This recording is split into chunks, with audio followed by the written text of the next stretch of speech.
of taking the orange, now will secure his orange and will eventually get to his purple buff. But the reward for Foot Esports there was to get that push onto the bottom lane. Moreno has been stellar in this game. 4-1-1, double kill in the last big fight. And Foot, they might just be reaching the point, that fork in the road, in terms of whether or not they can make this lineup work. They're getting pushed back. Little by little, the capability of their lineup to bully BTR by Vitality into submission, into their side of the jungle, is happening less and less. So maybe one or two big team fights to solidify whether or not Foot can still do this early on, because the longer this stretches out and the tankier in terms of magic defense the members of BTR by Vitality get, the worse it gets for Foot. Finn decides to go forward. The Fatal Lynx gets countered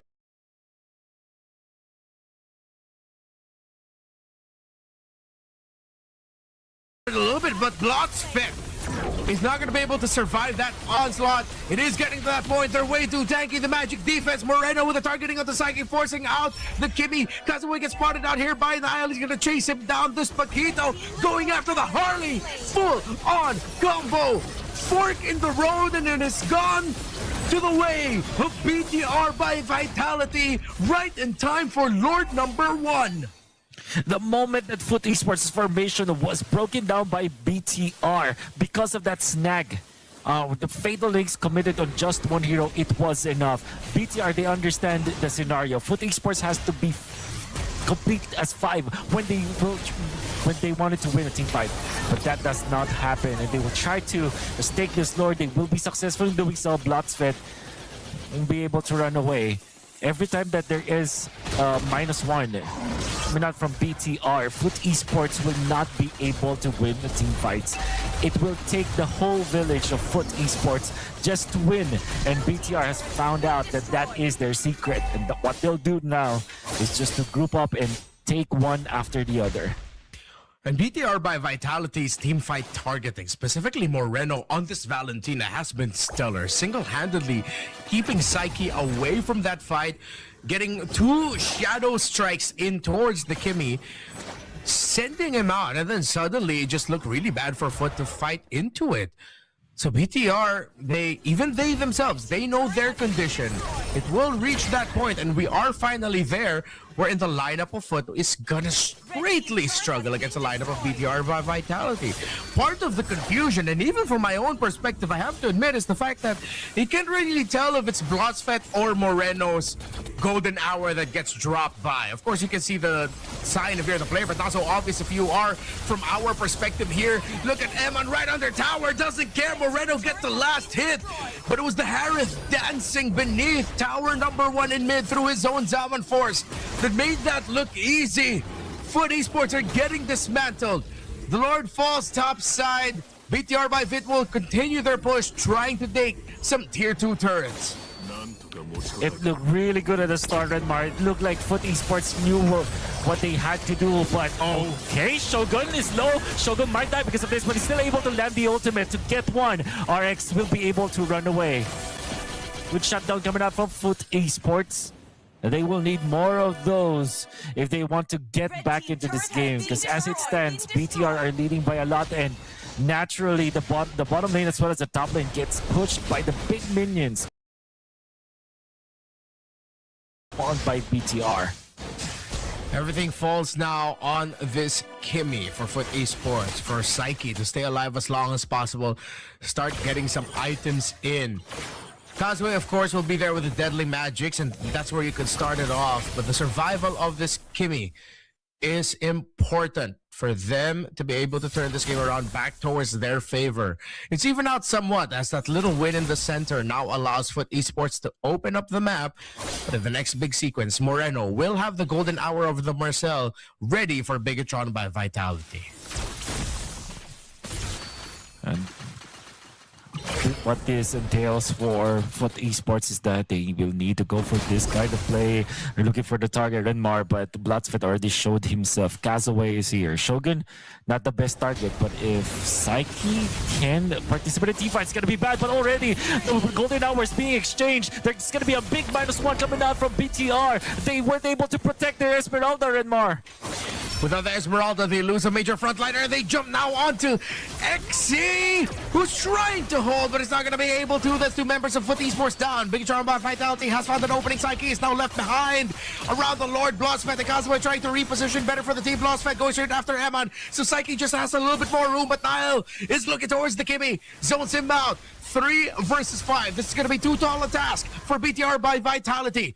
Unless somehow they can get close enough. It looks like with how Kazuha is positioning, they will back off. Bigatron by Fit gets Lord number 2.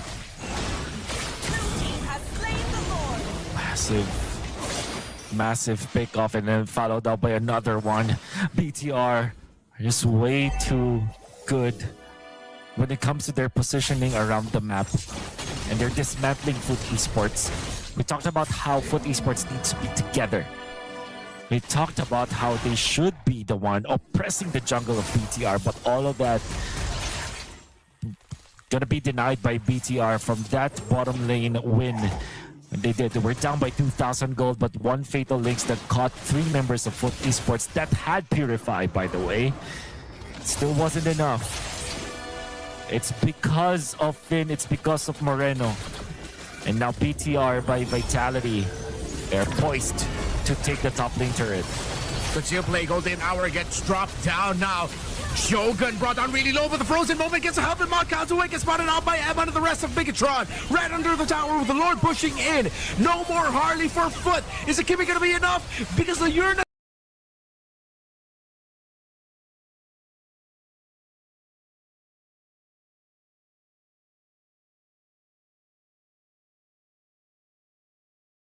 This is not at the Fatal Links from Finn is perfect. A slow dismantling into the harsh reality. Bigatron by Vitality have taken game number 1 despite the great start by Foot. When we talked about the draft, we were really scared for the composition of Foot Esports, focusing on magic damage. And you also mentioned that it would only take the Radiant Armor or Athena Shield or a couple of magic defensive items for BTR to take over this game. They did that for sure. But the timing was just so right in the bottom lane where they were able to find 3 kills out of nowhere. Nile was having a lot of trouble securing his farm. The Harith was not being activated. There were so many kills onto this Atlas, but eventually BTR have found the perfect team fight to get the game back around in their favor.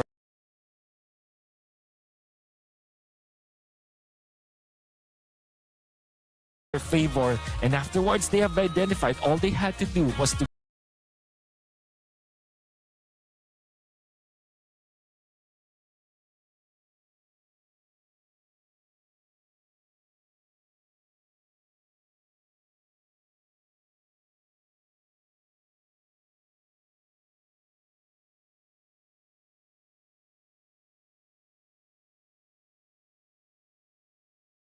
get those pickoffs for them to be able to win the succeeding team fights.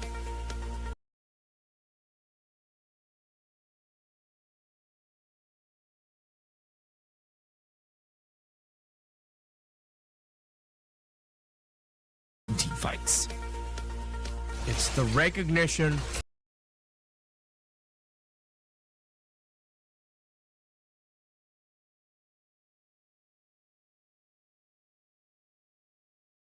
It's the recognition of your conditions.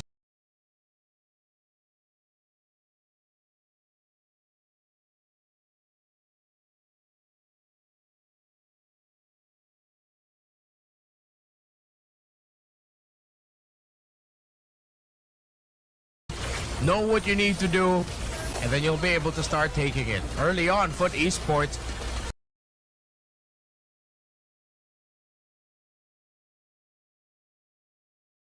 you know that they have that early game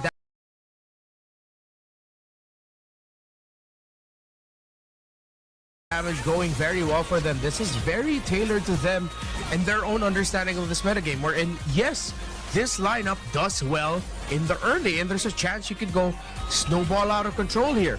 But if you want to do that snowball, I was wondering, and please correct me if I'm wrong, there was not a single Sky Piercer built by anyone in the team.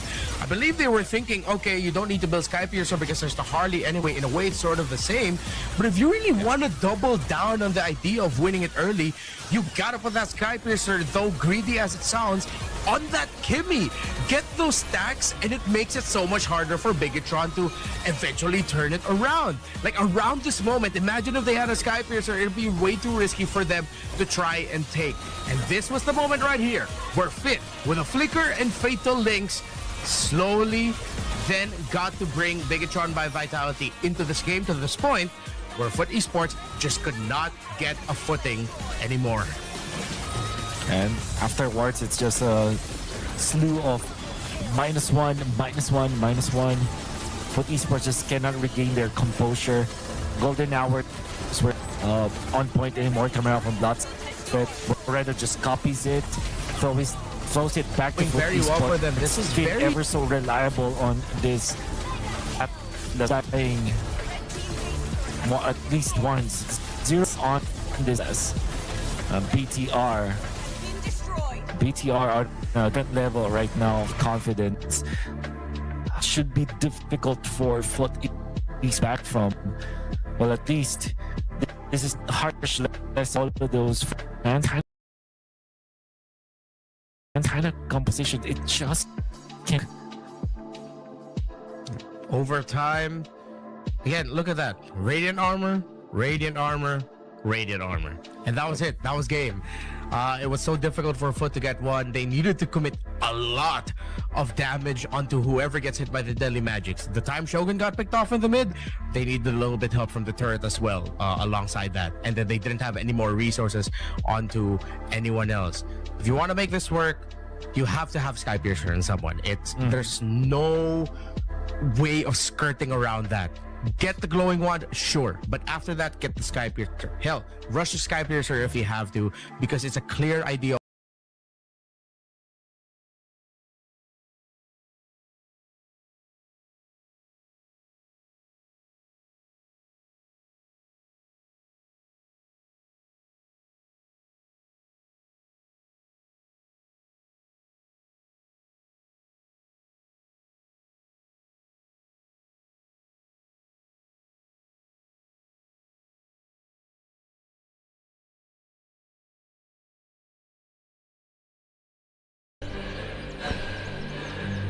Өлкөмүздөр әр кадамы жаңа жетістікке жетелейтін марафон. Біз осы жолды сіздермен бірге 10 жылдан бері жүріп келеміз. Тимур Құлыбаевтың халық қайырымдылық қоры. Центр кредит банкымен сіз қарапайым және заманауи шешімдердің ортасындасыз. Нық сенім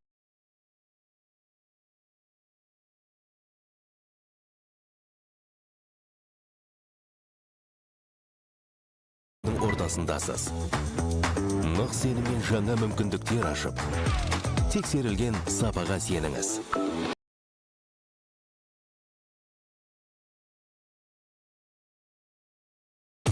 BCC-KZ мүмкіндіктерді кеңейтіңіз.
Magic!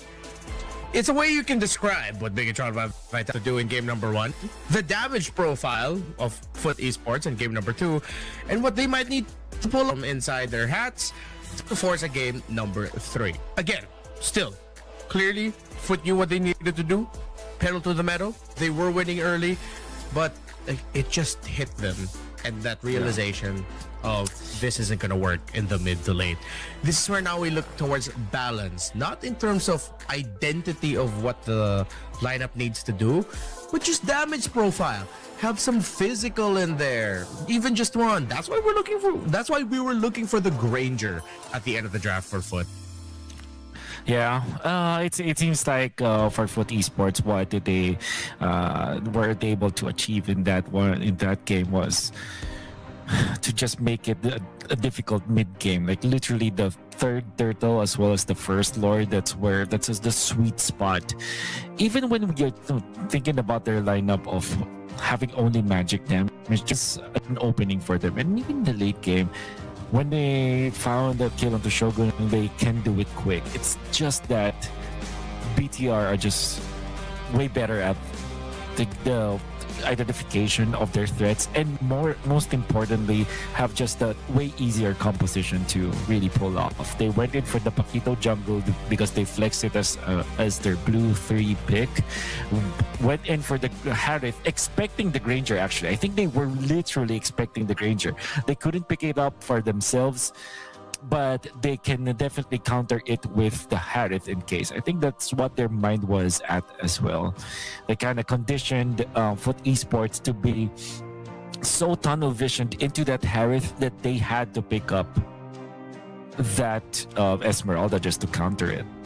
Yeah, to be fair, you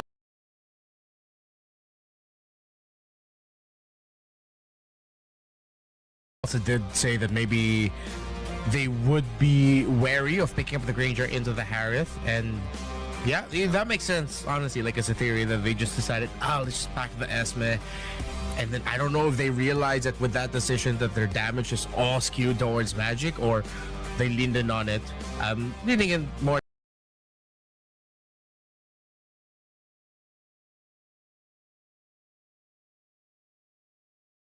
to the idea that they leaned in on it and just accepted that it might be tough. But again, if you want to do that, I will die on the hill. Someone needs to build a Sky Piercer. Foot Esports decided to take away the Hirara, left open here. Instead of picking up the Marcel, instead of picking up the Valentina, so many high-profile heroes, so good for this meta, are available for the taking. I think Foot Esports are banking on the hope that they might be able to get away with the Barretts in blue 2-3, considering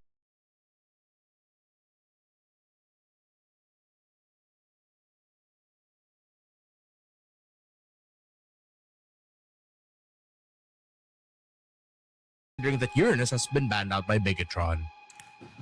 Yeah. Already though, Foot Esports have secured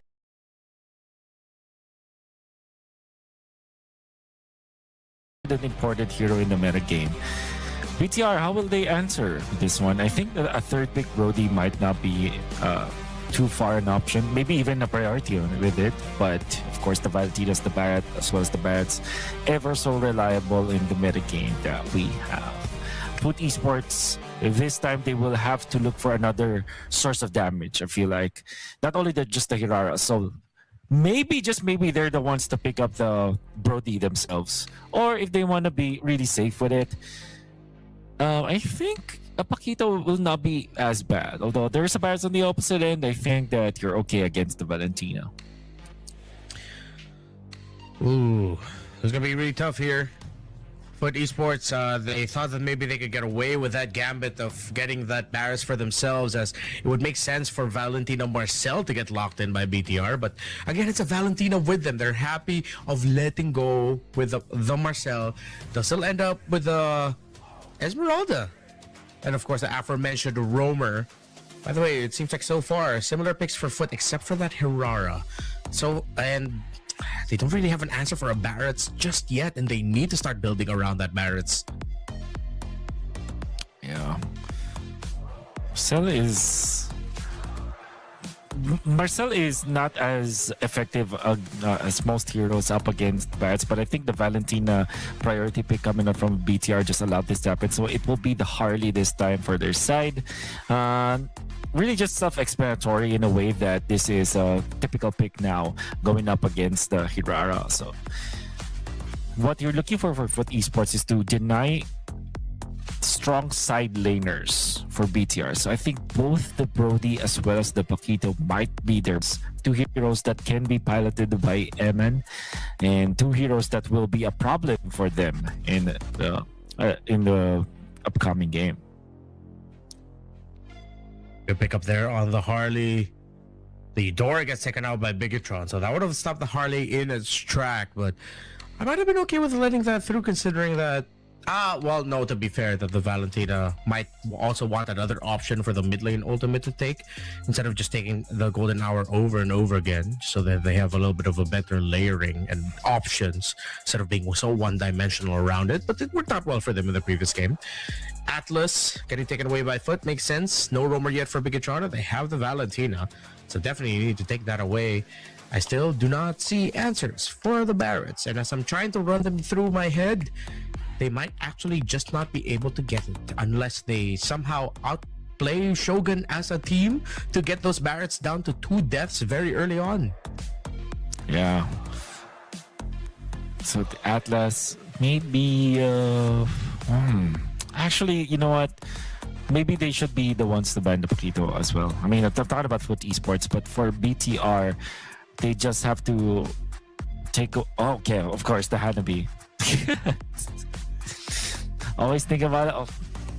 Trauma response. PTSD is what this Hanabi means. I'm gonna stick with that story. I will stick with that analysis actually, because I mean, all things considered, they have a lot of tools to deal with Hanabi. They even have they do. Barretts. They just decided no, never again. Oh my goodness. Okay, so do they pick up the Paquito now, or will they just go for their own choice, which probably is somewhere along the lines of a Badang, or what else is there for the Rumble? Because there's no glue. Minotaur, if they want the heal. Oh, that's good, because they don't have to be worried. They have the Barretts as well. They also have the Valentina, so they don't have to worry about that. That's a good call, actually, Redmar. I hope that's their choice. I hope so too. Again, I like it when I sound smart. Okay, no Minotaur just yet. It's fine. They do get the Brody. You did, if I'm not mistaken, you called this like early. Yes, in the draft earlier for sure. I thought Foot Esports should have banned that, but also understandable that they banned out all of the Finn heroes. And now Foot. Oh wait, this opens up another good thing actually for BTR. Maybe they can consider the Matilda now, apart from the Minotaur. Although the Minotaur still takes priority, the Matilda can be good, barring the fact that there is the extra shields that you will give to the Esmeralda. But overall, a good way to activate the Barretts as well as the Brody. Are you gonna close this out? Maybe some good long-range poke, or double down again on the Kimi if you want. Just get a Skybreaker, but you do need that reach. So close to mid-range might not be the best bet. Some long-range bombs. That's the long range, and those are some bombs. You get the Moskov and get the Low Yi to play the map. Actually, pretty good pick. Good picks here coming out from Foot Esports. It's just way too greedy, I feel like, with Hirara as well as the Moskov, but they do have the Loyi to help the Moskov farm up quicker, as well as the Hirara. So, oh yeah, they do close it up to Matilda. Right. Such a great way to finish it up, BTR. Yeah, they should be able to run and gun this very quickly, harkening back to a similar lineup utilized as well by Onyx yesterday. Let me just double check. Why do I feel like this was the exact same lineup they played against Pro? No, it's just the Matilda and Barretts that's the same, but yeah, pretty much the same ideas here. What are the conditions we have to watch out for here, especially for Foot, if they want to force a game number 3? Okay, you'll have to think about securing your jungle first. And to be fair, they do have Louis as well as the Marcel, so they have a lot of information that they can get. And also, they can take care of the jungle easier with that kind of combo. So that's number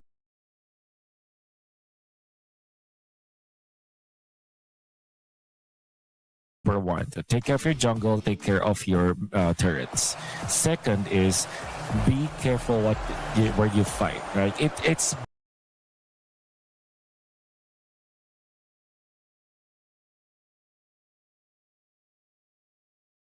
best if you just farm on your side of the river.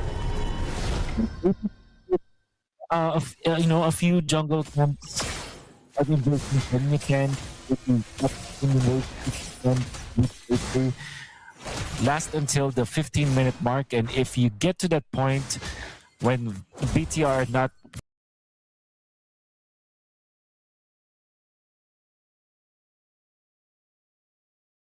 too far ahead, you do have a way to win this head to head when it comes to the late game.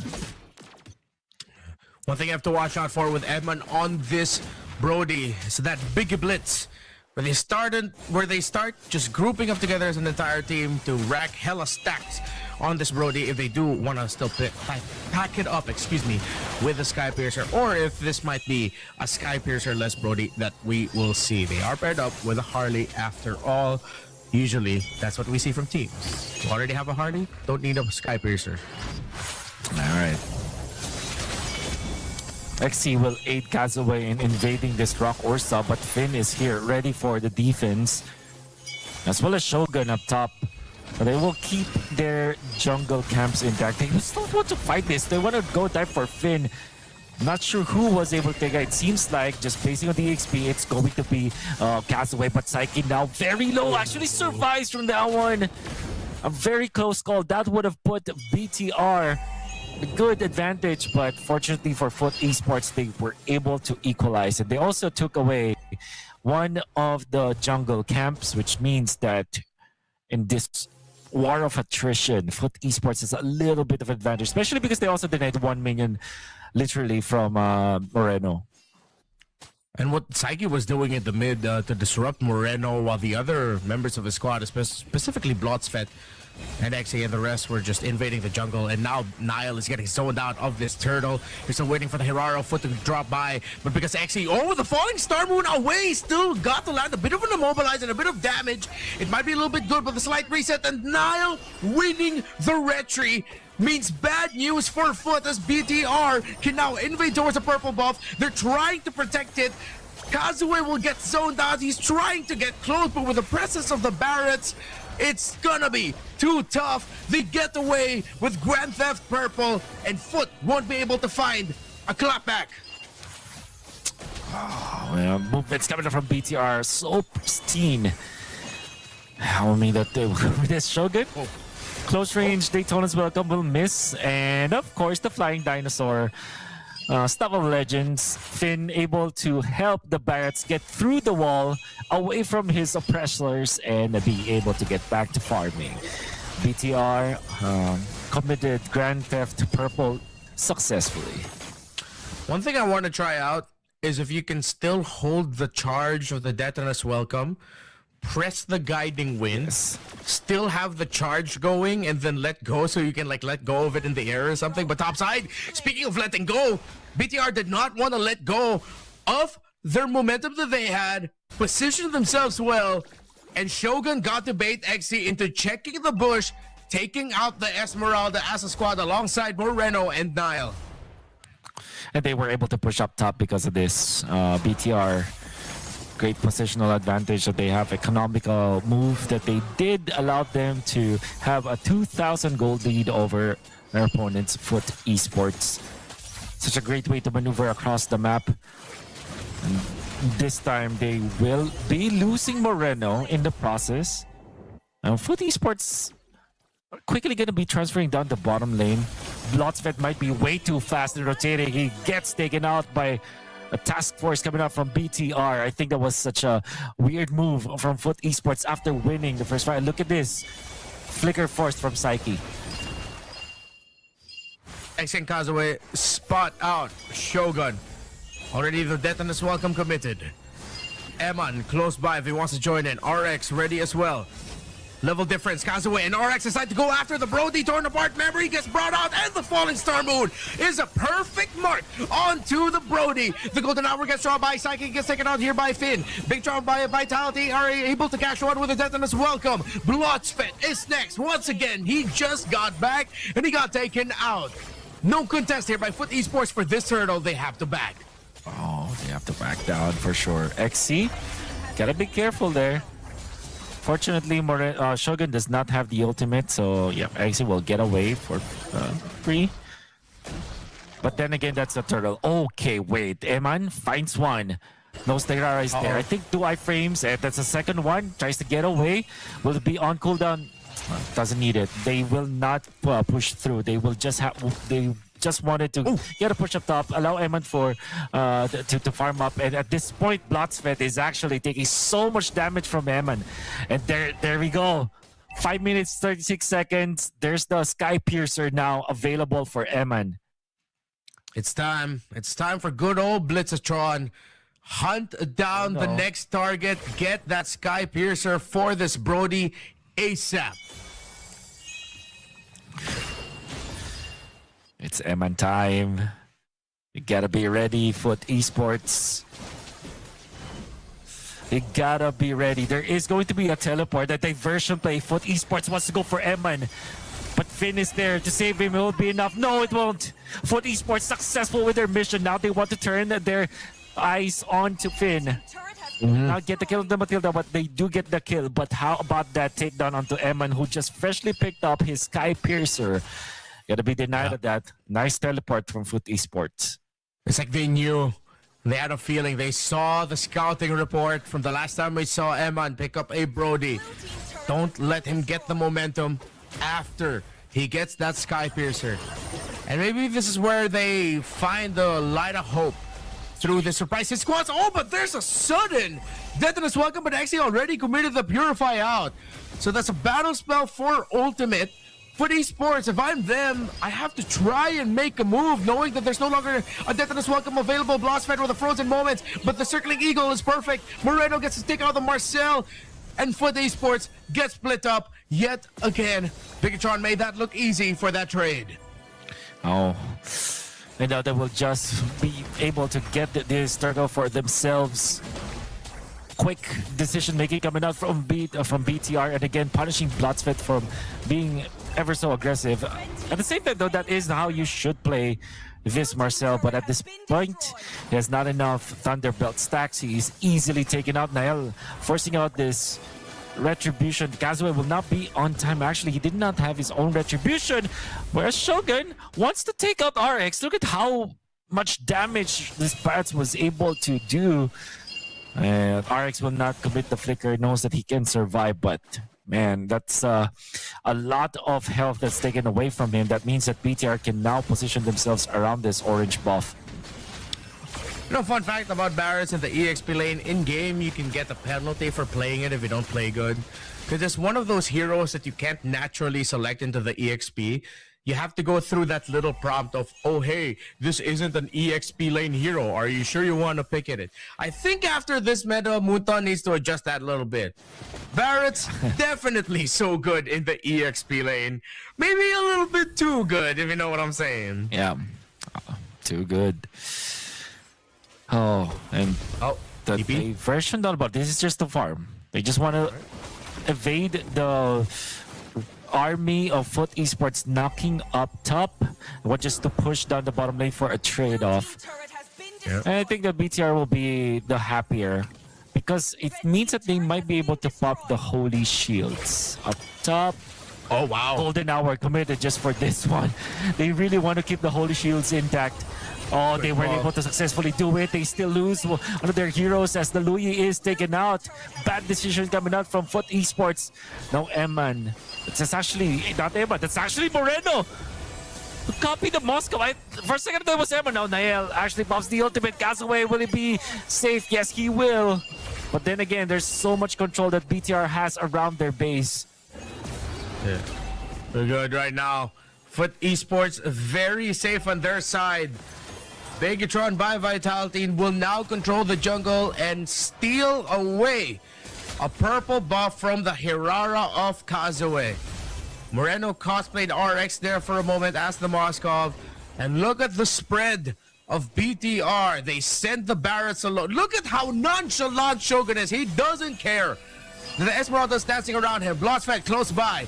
Golden Hour. Perfect Detonus. Welcome again. Finds the mark onto Psyche. No more Loye. And that's a good chunk of damage gone. But Nile got a little bit too greedy. He got caught out. BTR still have their front line for their Brody. Maybe they can get something out of it. For one trade, 4v4. Both teams back off. BTR could find out the Psyche. I wonder why Niall was too aggressive in that regard. I think that they wanted to take more kills afterwards, but a kill of the Psyche already means that you can actually win the Lord fight. Now, Psyche is back in the game. Niall will be back as well. XC, they want to be able to punish. Look at his backline. Teleportation coming out. Kazue might be in trouble. The Blossfed actually will be taken out in the process. Psyche as well. A bad decision coming out from Foot Esports. They thought they could win, but Nael just respawned, and Nael will be there to supplement more damage. Foot Esports. A massive wrong diversion.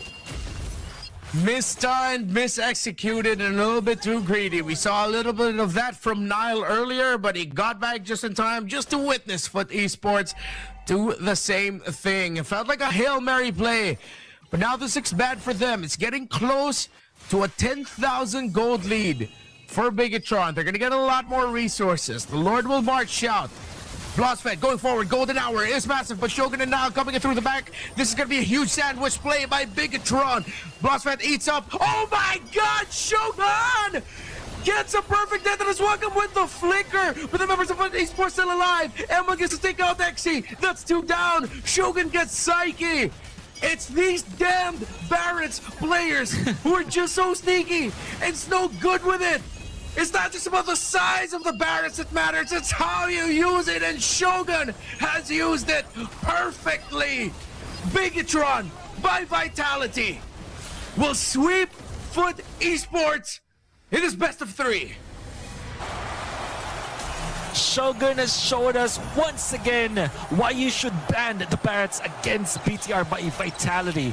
They're just too good. It's like he always knows who to target. I think he really set the standard on how you should play this type of Barrett. It's like a proper hitman Barrett. Knows exactly where to point Daytona. Always perfect. Finds Psyche, and then eventually another good find down the bottom lane with that flicker. And with one torn apart memory, because of how much stuns, how much stacks he was able to get, Emma just obliterated the rest of Foot Esports. Foot almost took out Nael, and then eventually Nael was taken out. But my oh my, what a great play coming up from Shogun. You can see the potential and the ideas around Foot, why they are strong competitors against the likes of Aurora Gaming back in Turkey, but this time around, the champions of Indonesia, relentless in their pursuit. They were able to solidify their win. Clear ideas, again, similar to Onyx, their understanding of the metagame, what they like to play around, the importance of the Barretts, the Brody getting the Sky Piercer as a key condition. Bigatron looked so good with it. What an execution. These Indonesian Barretts players are wild, man. It's not just Shogun, even Lutfi was tremendous with the Nemesis, and even in this tournament, it's modern day Cho. Again, I said this yesterday, modern day Cho for people who love dinosaurs. Yeah. The way that they're able to thread the needle and find the perfect target. Sometimes they do it point blank, sometimes they eat a flicker, sometimes they go from bushes. It's just so many ways to approach it. And because of their mastery with the Barretts, they're able to pull it off time and time again in important team fights as well. It's always it's always fight winning is what I want to say. The first blood going into Shogun. And look at this. He finds Psyche through it all. If not for the nail death, this will be BTR just securing the fight for sure. It was a good start coming up from Foot Esports, but how about that? That's from the parking lot, literally. Able to glide, find Kazaway.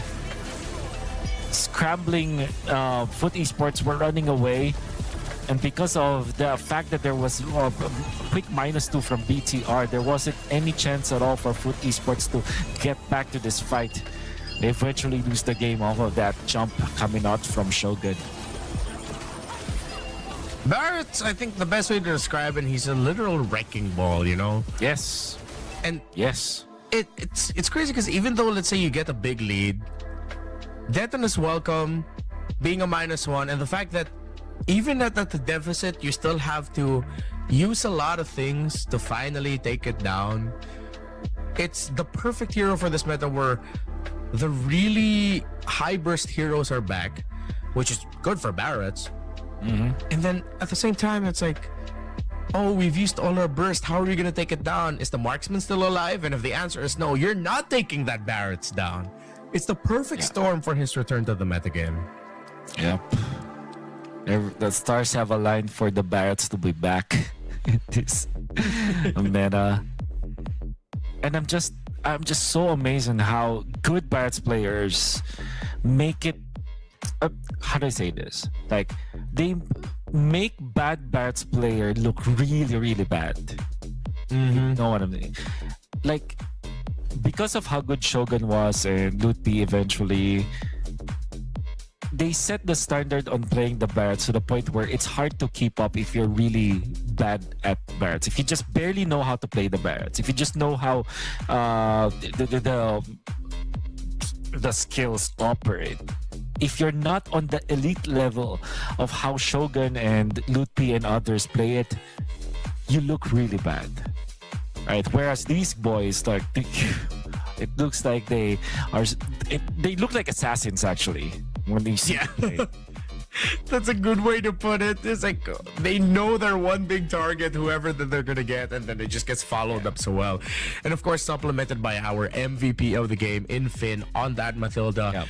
It was a great wrap up to the draft and a great wrap up for this series where Bigatron by Vitality will move on to the playoffs alongside Foot Esports. But this means, again, Bigatron by Vitality secures the first quarterfinals slot in the playoffs. And I'm not sure if this bracketing is actually correct, but it seems like, based off of this one website that I'm sure we're all familiar with, Foot Esports will be facing off against Team Spirit. So I don't think it's a draw, but it might be set placements. So that's going to be an interesting matchup there. Yeah. Foot Esports need to just regain their composure. I think it's just the bad decision making that they're able to have. But of course, they will have to wait for their moment out there. They're drafting well. It's just that their impulsive decisions get the best of them in this series. Coming up next, we're going to go on over to Group D. Onyx and JK, Pro Esports, and Alpha 7 North. One for an upper bracket slot, one for an advanced slot. The other, of course, for tournament life and for just making it through the playoffs. Two more matches to close out the day. We'll be back after a break.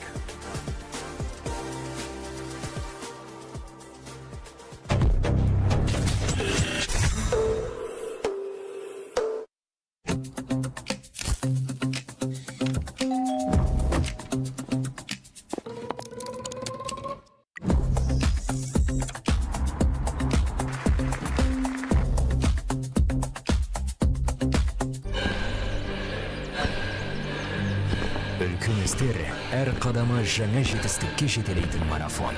Біз осы жолды сіздермен бірге 10 жылдан бері жүріп келеміз. Тимур Құлыбаевтың халық қайырымдылық қоры.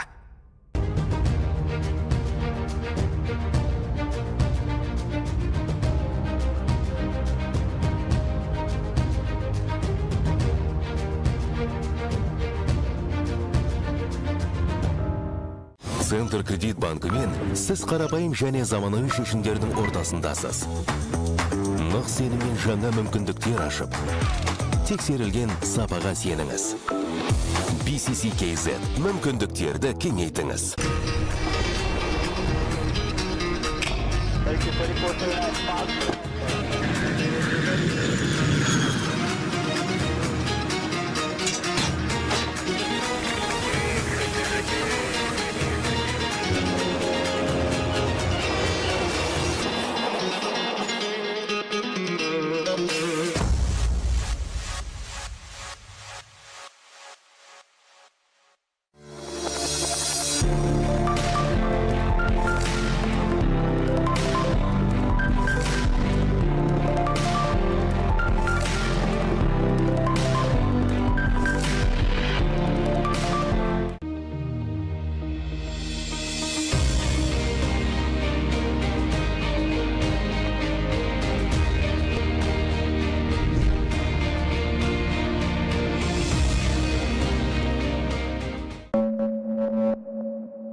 We're here to win.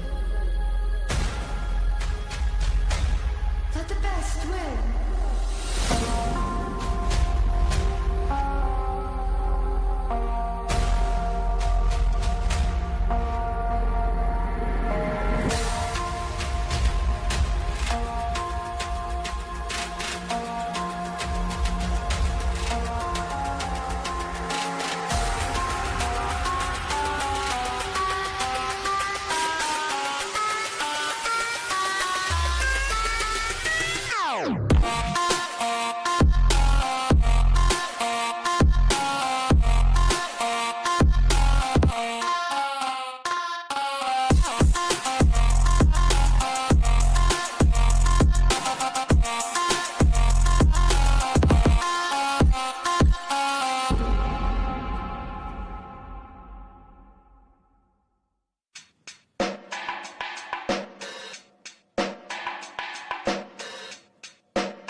wings by wings when necessary.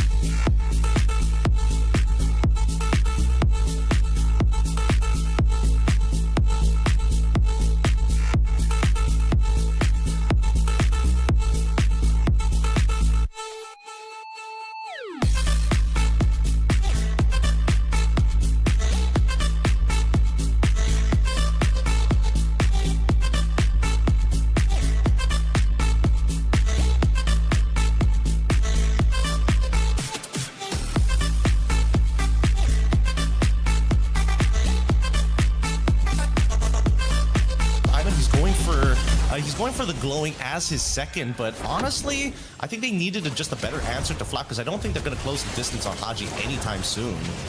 Yeah, no, I agree.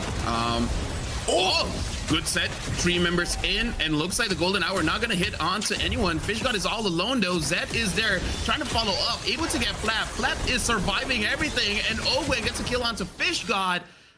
This is not looking good for Dongfeng Yaguai. Good set, but the damage simply isn't enough. What an overheat. Like, Fish God's set was completely fine. He didn't need to start dashing forward after, and so far, things have been going really... Oh, wait, Zed's in a lot of trouble. It still survived, though, with that flicker, so looking pretty good. Lung takes a bit of damage, but should be able to heal from there. But he is a marksman. He should not be moving that forward. Even the damage from Yuan is not going to be enough here. Gideon Flap is A-okay. Yeah, definitely Yaguai needs some kind of anti-heal here. But Falcons, they can just drag this out because of that, and now look down towards the bottom side.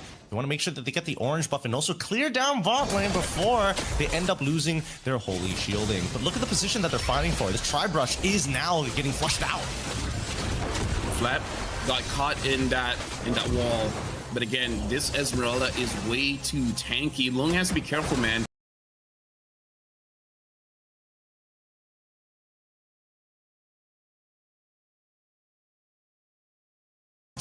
Lung has to be careful, man.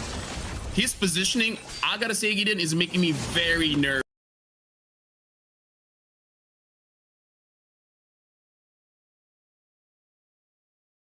Almost everything can hit him, including the Lord here. And look at the minion wave at mid. They're gonna get this mid for free. Ogwen taking a lot of damage from Lung. Flap trying to get Lung, able to survive.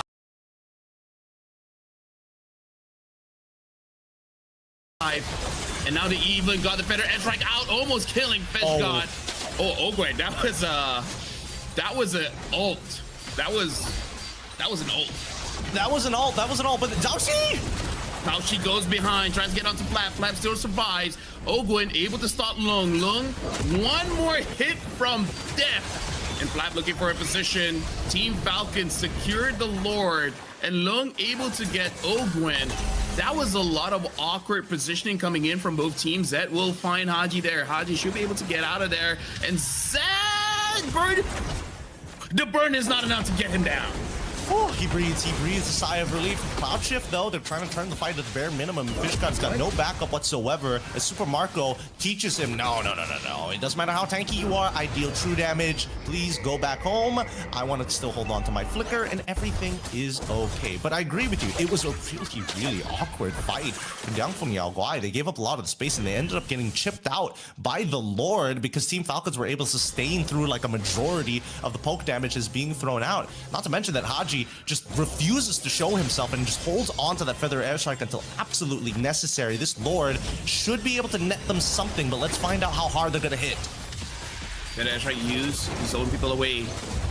Flap cancel out. Oh, good engage coming in from Fishgod, able to get Haji. Haji's all alone, but same can be said. Zed coming from the side, able to get a kill onto Haji. Nolan kill onto Zed from and then Kyle walk is away. still waiting for Lung to show himself, for him to burst him down, but he finds Zed. Zed flickers out. Unable to be safe. Ogwen gets killed though by Lung. Overall, better trade for Dongfeng Yaguai. Nice, nice. Ah, man. I mean, if Team Falcons were able to just, pick up the kill onto Zed and then walk away, have a 1-for-1 trade, but missing a top inhibitor, that's still, in a macro sense, quite worth it for Team Falcons. This upcoming Lord is going to be quite difficult for Diangfeng Yaoguai because a lot of their members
that's only if Ogwin is kind of in a position where he's not engaging and he's proactively peeling, right? Because that's kind of the only safety net that he has, that Super Marco actually has, besides Haji. And even then, we've seen Haji let that Feather Airstrike rip super early in the fight to get the guaranteed damage. Because Diangfeng Yaoguai, they don't have as much sustainability, right? A lot of the damage that's being applied to them as poke generally is pretty permanent overall. And I think that Diangfeng Yaoguai, look at this, they know. Yep, they found Long still survives. Outplayed Kyle. Kyle gets taken down and now has to use the golden hour defensively. Diangfeng Yaoguai gets a kill onto Kyle. That is not what Team Falcons want, Gideon. A really good read, a very good read, in a matter of fact. Now that Kyle is dead, I don't think he'll be able to get into position without some kind of sacrifice coming in from Team Falcons. Ideally, it's probably just the golden hour to buy just a little bit of time. First position would be nice, but Diangfeng Yaoguai is already here to punish. And they really want to get Flap out of the way, already force him to use the Purify. And now, even the ult got canceled out. It's a pretty quick ult, so they should be able to get that back pretty soon. Feather Airstrike used, unable to get the damage onto Lung, only the Fish God as well as Yi1. Fish God goes in, gets two. They were able to dodge that out. Zhaoxi still secured the Lord. Winter Crown used by Yi1 and now gets caught by Zed. Flap still standing strong in the front line, but Super Marco responds, getting 1 kill. Probably gonna get another double kill for Super Marco. Dianfeng Yaguai overextends. 3 members have to pay the price. Oh man, just great reaction time. Really great reaction time. Being able to flicker out of the wombo combo coming in from Zed. And he found like a really good engagement on top of it. Luckily, they were able to buffer their abilities and they're going for the end game scenario. Yi1 taken out. And I think they might have this in the bag. Yep, the Lord is spawned, so they're able to delay just a bit here. Long takes the rest of the team takes so long. The rest of the team takes so long to spawn. Long can he cover all by himself? He still has the immortality. Taking a lot of damage. He still has the immortality. But the game is over. Team Falcons win this one.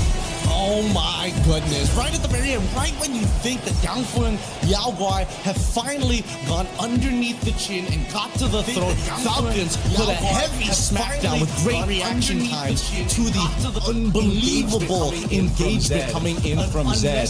An unnecessarily tight game for the Falcons. They're used to the sweeps, but man, they've shown that China at the very MLBB esports space is catching up to the rest of the world, or maybe it is just this meta. I do gotta say, that was in a way unlucky for unlucky and a slight inexperience coming in from Dianfeng Yaguai, because they were attacking the Lord. It was around 16-17 minutes. At that point, the Lord does quite a lot of damage, and all the damage is true damage. So I feel like they really should not have tried to, you know, go for both. Just get the Lord or get the fight. And yeah, it's just a miscall, you know, a bit unlucky, some abilities miss and etc. But overall, Dianfeng Yaguai, they did show that they're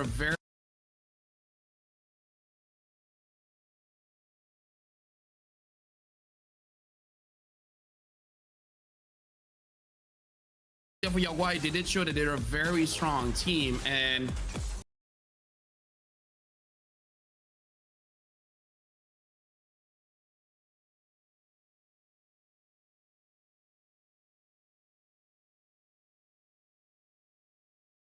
team, and you know, I want to see more from them.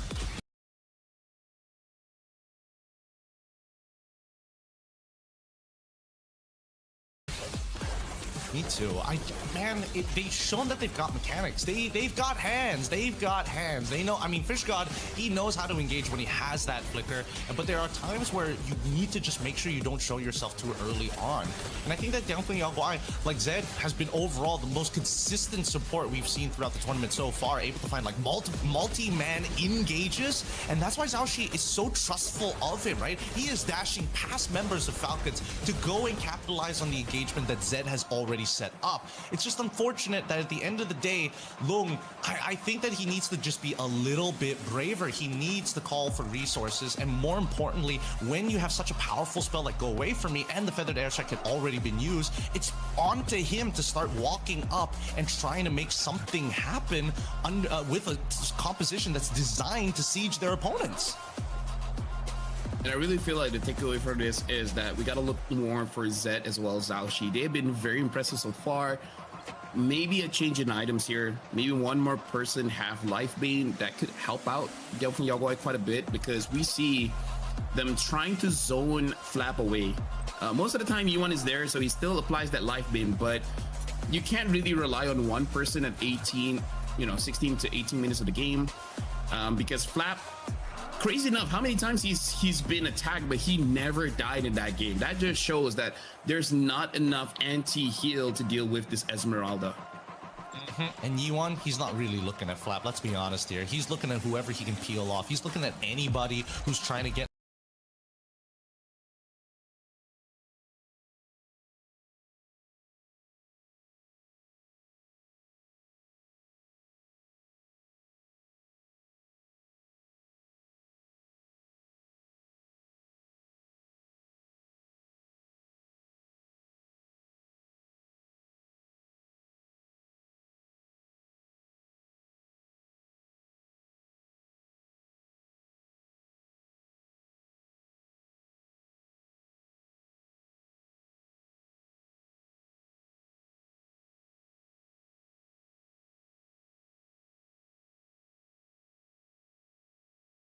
on towards that backliner. And if he can, and ideally, if Kyle shows up, he's going to try and one-shot him. And that's what's exactly happening in these games.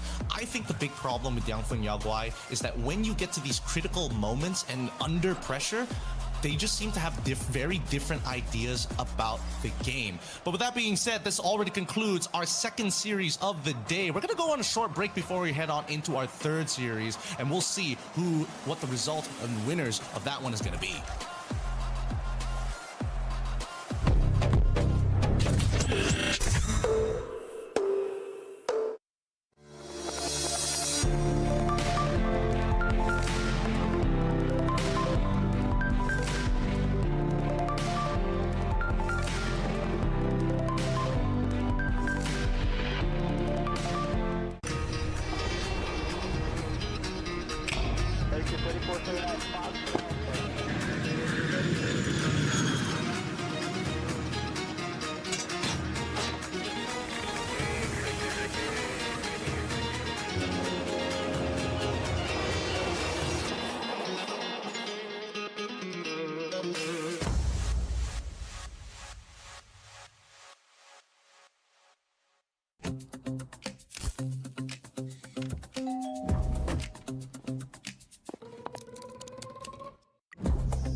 Үлкен істер әр қадамы жаңа жетістікке жетелейтін марафон.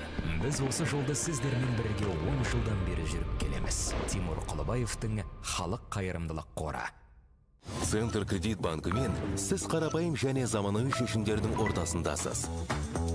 Нық сеніммен жаңа мүмкіндіктер ашып, тексерілген сапаға сеніңіз. BCCKZ мүмкіндіктерді кеңейтіңіз.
Үлкіміздер әр қадамы жаңа жетістікке жетелейтін марафон.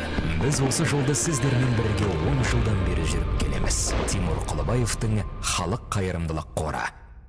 Центр кредит банкімен сіз қарапайым және заманауи шешімдердің ортасындасыз.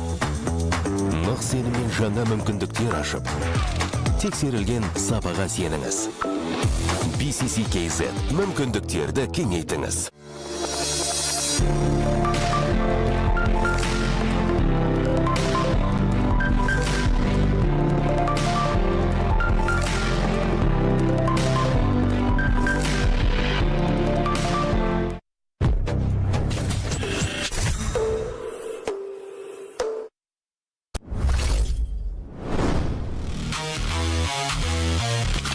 MOBA Mobile is an esports discipline based on Mobile Legends Bang Bang and consists of a digital stage only. 16 teams compete in 5v5 matches played in a best-of-3 format. Throughout the tournament, all matches are played as best-of-3 series, with the first team to win 2 games claiming the series. The first game begins with a physical coin toss. The winning team chooses either its side of the map or first pick in the hero draft. In the second game, the choice automatically passes to the opposing team. If a third and deciding game is required, the right to choose is once again determined by a physical coin toss. Teams earn tournament points for each series victory in accordance with the tournament bracket.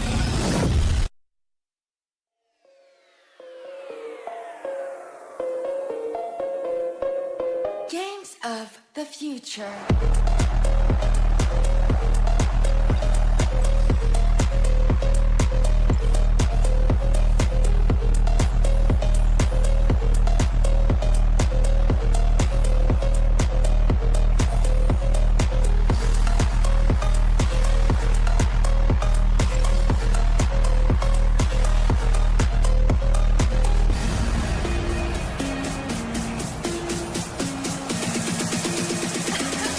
Games of the future.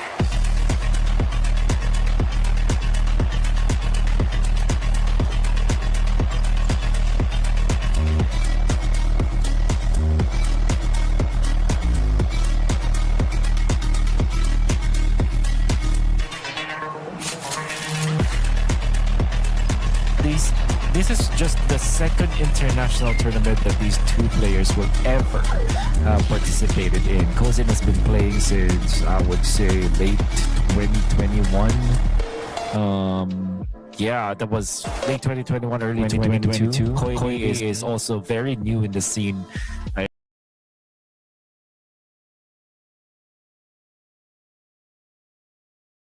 I believe that when it comes to pro scene, have been there for only 2 years at most. So yeah, there are a lot of newbies out there. But Alpha 7, these guys, they have been in the scene for quite a long time, except for Cold World. Best Player 1, long-time representative of NA. You have Shark and Zia, has been there since NA MOBB was actually started back in M3. And then Nats, of course, MSC champion himself, MPL champion himself, and has been in the scene for a long time as well. Yeah, it's crazy to think that Alpha 7 heading into this matchup against Pro is actually the more experienced team if you look at it from like role to role in terms of the achievements, how long they've been at this.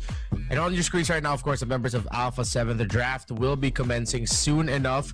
Of course, just making sure everyone's getting ready and situated. Pro Esports already locked in, looking like they're already talking about strategy and what to do next here for Alpha 7. Again, I feel like in their previous matches in the upper bracket semifinals in Group D, we got to see a little bit more of Alpha 7 against GK. But there were some glaring things that they needed to improve on, especially with executing. Especially in team fights, they seem to drop a lot of discipline, losing their formation, losing their grip. Okay, I get what you mean. It seems like they're not as rigid as what you should be aiming for compared to other teams. Like I remember when Vitality, there was a time where they were behind. All they had to do was to stick together, and they managed to get back. Even DFYG, some semblances of that kind of playstyle where they're just really good at staying as a unit. The best example I feel like for this tournament was UNTUK Indonesia, and at some point Team Spirit, when you saw them earlier, caught some of their matches were so dominant again, but they're also like very coordinated, and it's also the reason why they are winning continuously whenever they participate in tournaments. So yep, pro esports there are the opposite of that, and surely they were able to win a lot of series from the previous tournaments when they are scattered, where they're trying to make their own plays, when Sorian Felix makes his own and Okoili makes his own plays as well. But I guess now that the meta has stabilized, you really have to work as a unit. As the unstable meta begins to stabilize, as you put it, I feel like this is going to be one of the more unstable matches of the day. With the type of teams that Pro Esports and Alpha 7 North are, their tendencies on both ends to make some very aggressive plays at questionable times, but sometimes it's just the right call for them, where they're able to make magic out of what looks like a very risky play, making it work.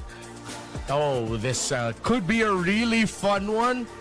But you can see it where it might also be equal parts frustrating, where as a viewer, you're just watching it and wondering, why is this happening? How is this happening? But also, why do I like it? Why am I enjoying this? This sometimes, a bit of the things that they're doing goes against what I feel like should be right in terms of what we expect. But it's entertainment, and I feel like that's one thing that we can take away by the end of this series. This will definitely be an entertaining one. Yeah, and it's because of how good the players are, all things considered. Yes. There's a lot of superstar material from both teams, and I'm gonna name one per team. It's Koili for sure on the side of Pro Esports. Has proven himself as one of the uprising talents in the world of MLBB when it comes to jungling, especially with assassins. Scary with the Fanny as well when he gets his hands on that, and of course ever so rebel with the Hirara. And on the other side, it should be Nats. However, I feel like there has not been any Nats kind of gameplay that we've seen for a long time. And I'm saying that because I was so used to seeing Nats just dominate in games and make crazy outplays, win from the laning stage, and then take over afterwards. We have not seen that in a long while. So for the sake of Alpha 7, I think they really have to wake Nats up. Get Nats activated. Similar to, of course, you mentioned Koili for Pro Esports. Another superstar there is Sorian Felix, and you did touch on it earlier. As long as he can be active, proactive, and has his presence felt in the lane and in the portions of the game where everyone starts grouping up together as team, then that's good. For Nats, I feel like, weirdly enough to say, just gotta find that balance. There are moments where he's flickering forward when he doesn't need to be as a Uranus, trying to cap off kills, or even trying to initiate with the burst of the first and second together, and the rest of the team aren't ready for it. I know Alpha 7, individually, they all have the chance and they all have the potential to be very competitive and to be very strong. But you just really have to point them together in the right direction, mold them in the right direction, so that all these stars, all of this potential can be brought together into a cohesive team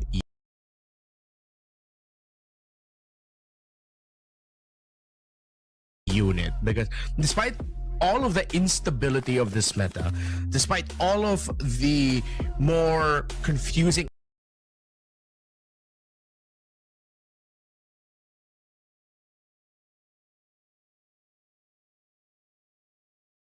aspects of it in terms of the draft, the priorities, actual timings, throwing off even the most experienced teams, similar to with what happened with Liquid and Falcons. At the end of the day,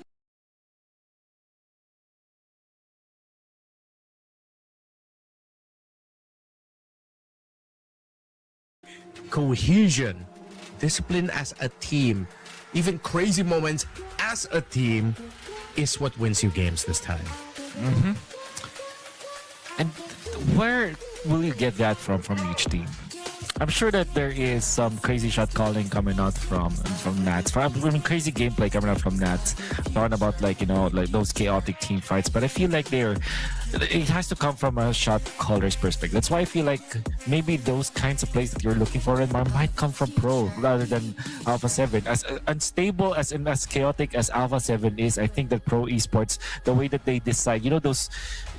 The times where they just snap and just do something that's really weird. We see like Coily, like everybody from Pro Esports just going onto the Lord fight where Coily will be in the middle just pushing the lane with an assassin and then comes into the fight all topped up, no resources for the opponents, then he wins it for the team afterwards. So things like that have happened in MSC, and that's also part of the reason why it's always fun to watch Pro Esports play.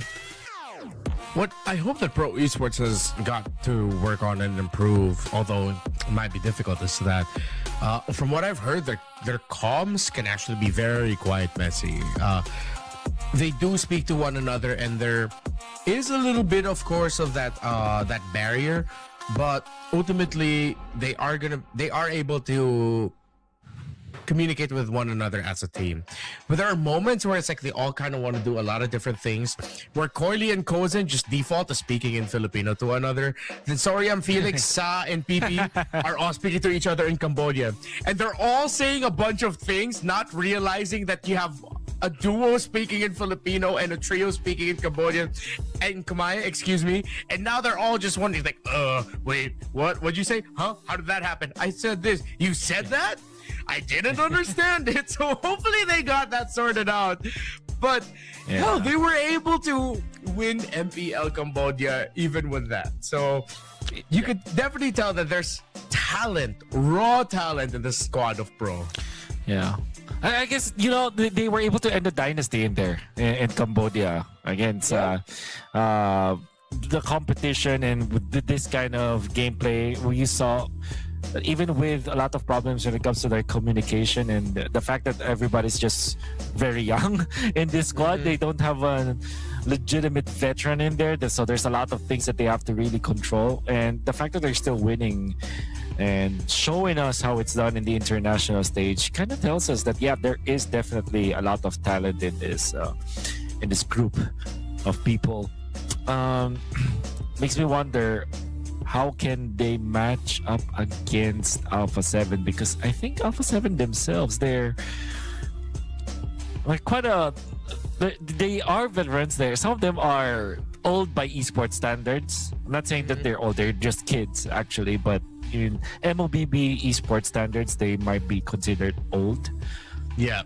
I feel like they're still, some of them are really just, they think like younger players. That's what I feel like. It's what I also heard from Alpha 7. It's very chill. Maybe it's the culture of their region. And the fact that they're not always together, because they're not boot camping together compared to other teams out there. Yeah, of course. Members of Alpha 7 North have been very vocal about it in the past, especially when we get to know a little bit more about their stories, where compared, of course, to the other regions, like MLBB isn't completely their lives. They still have to balance MLBB alongside, for some of them, going to school, working, especially. We know how the work culture is like in North America and how much effort you have to put into work. Whereas for majority of the people that are facing, MLBB is work. It is their life. It centers around playing this sport, this game over and over again and hitting your peaks, while Alpha 7 need to make time in their busy work lives and day lives already just to make this work. And I think that's why maybe a little bit I could see why, alongside this being of course, very valid path to go through in life to be a professional esports athlete. Or maybe just deep down, it's a little bit of an escape from them. It's a little bit of an escape from the daily lives that they already live. Yeah. And the reason why I will agree with that is because, unfortunately, this is the landscape that they have to play in. This is what they have to deal with from that region. And we've heard a lot of good stories from just different parts of the world, like in the Philippines, in Turkey now. In the case of the Team Spirit members, it's also different. In the case of Myanmar, it's also totally different. And in the case of the North American region, where you can see Alpha 7, it's also very different. And of course, there are so many things that we wish that they will have, like more players in the scene, more chances, but it's just how life is. They just, like a boot camping is just not sustainable in that region as of this moment. Maybe in the future, if they get to, that's why I feel like every victory for Alpha 7 or whoever is representing NA, it's always sweet, I don't know if you feel the same way. It is, yeah. Because it feels like they need that, they need that for their region. Yeah, and which is why, like, every time we get to see any team from North America eventually get a good run in an international tournament, win against teams that have like established leagues already. If Alpha 7 North beat Pro Esports today, that is a wave the flag, cue the fireworks and eagles up in the sky, maybe send a jet out, levels of celebration. Because Pro Esports, again, they come from a region where they have their MPL, long established at this point. They are the champions of MPL Cambodia, so this will be massive. Thank you all for your patience, but very soon, around 2 to 3 minutes, the draft will begin. We are getting close and close to that point. We've seen Bigatron by Vitality now constantly ban the Hanabi. After what Quanok and GK did to Alpha 7 North, will Alpha 7 North now go aggressive in terms of taking away the Eudora from Pro Esports? My answer is yes. And it's not only because of that effect from yesterday and correlating it to what BTR has, BTR's reaction was.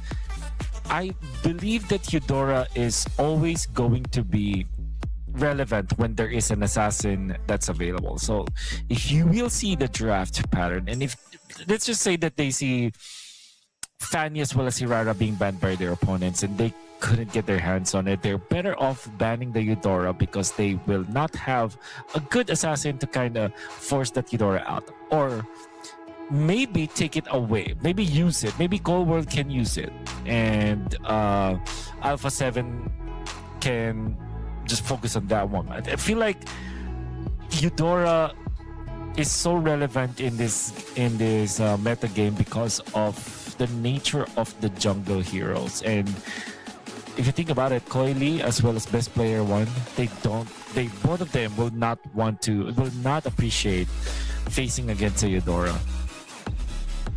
You know what? Yeah, if they can't ban it out, even consider it as an option for them.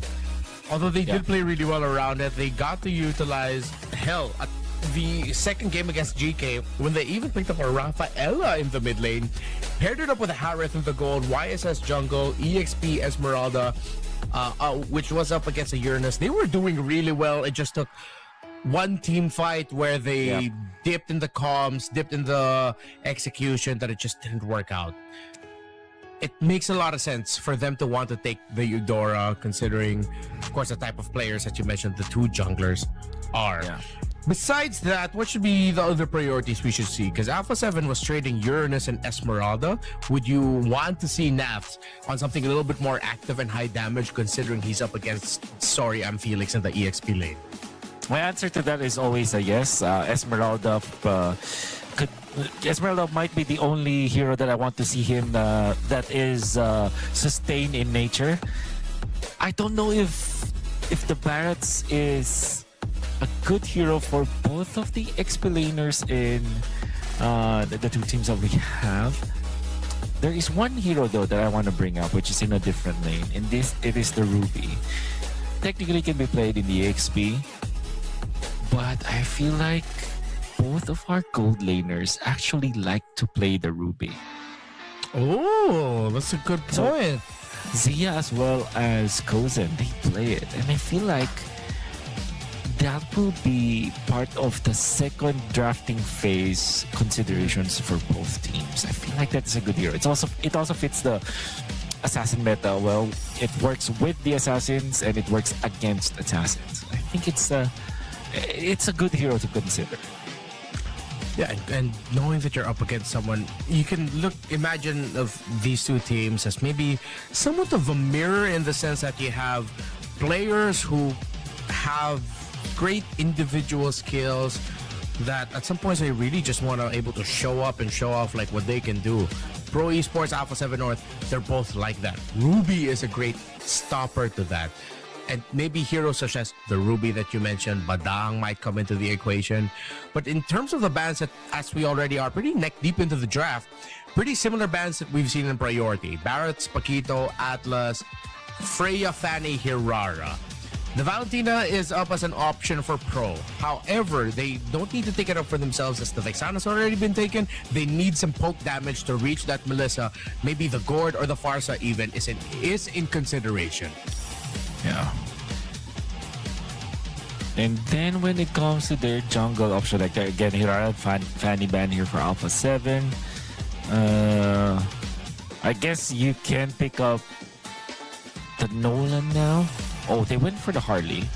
I thought I will consider the Nolan over the Harley, but the Harley makes a lot of sense up against the Melissa.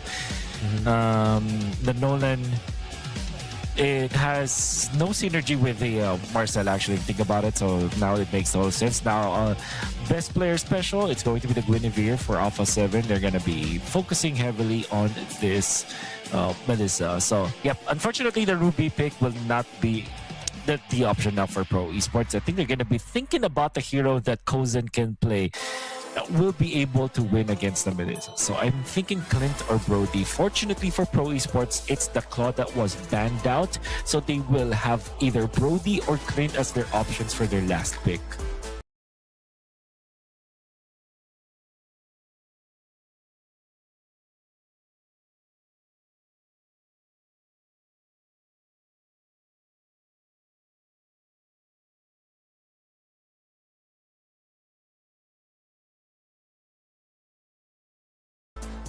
Very good pickups, if ever. I know Pro Esports were looking at the EXP lane and thinking, okay, we take out the Esmeralda, but I think you also have to consider banning out the Arlot here. Maybe even the Phoveus. With the Freyagon, Arlot, Fove, really good with the Guinevere. Both can help trigger and feed into Violet Requiem for the Gwen at the same time. Even the lockdown basic attack. Although maybe the Phoveus would rather not go up against the Uranus and lane. With the Arlot, we've seen it. And it gets banned out by Pro. That is a great ban. Tora. It's the Arlot. What do you pick now for Nats is the question. Well, you can consider going in for the Shark hero. For now, they picked up Mathilda. I hope Kozen does not get tempted into picking up the Esmeralda. Of all the hero, I think the Brody is the perfect fit. I remember back then when I was with Kozen, we all like to play the Brody against Matilda because even when you save people, you still get the torn apart memory up. You can chase down heroes. And the burst damage of the Brody is too much for the Matilda to save. But instead, they will go for the Granger, which is a good synergistic hero with the Marcel overall. And there goes the Farsa. And Farsa has great synergy with the Granger, with the Uranus in objective teamfights, and of course with this Harley for supplementary damage. Overall, a good pick. Alice for Alpha 7 though. I feel like this is a little bit more tunneled into the matchup, right? Against the Uranus, but in the big picture, it doesn't really fit. Yeah.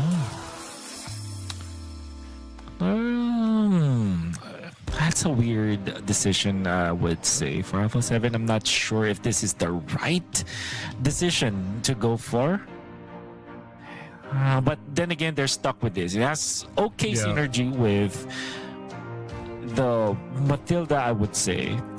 It's a good front line for to allow them to make sure that the Guinevere will have a good time. And then, of course, Melissa needs a lot of bodies to protect her. But this time, the heroes of Alpha 7 that they decided to play around with the Melissa are not tanky dudes. They're more like low HP heroes with high sustain or resistance that eventually becomes tanky as the later the game goes.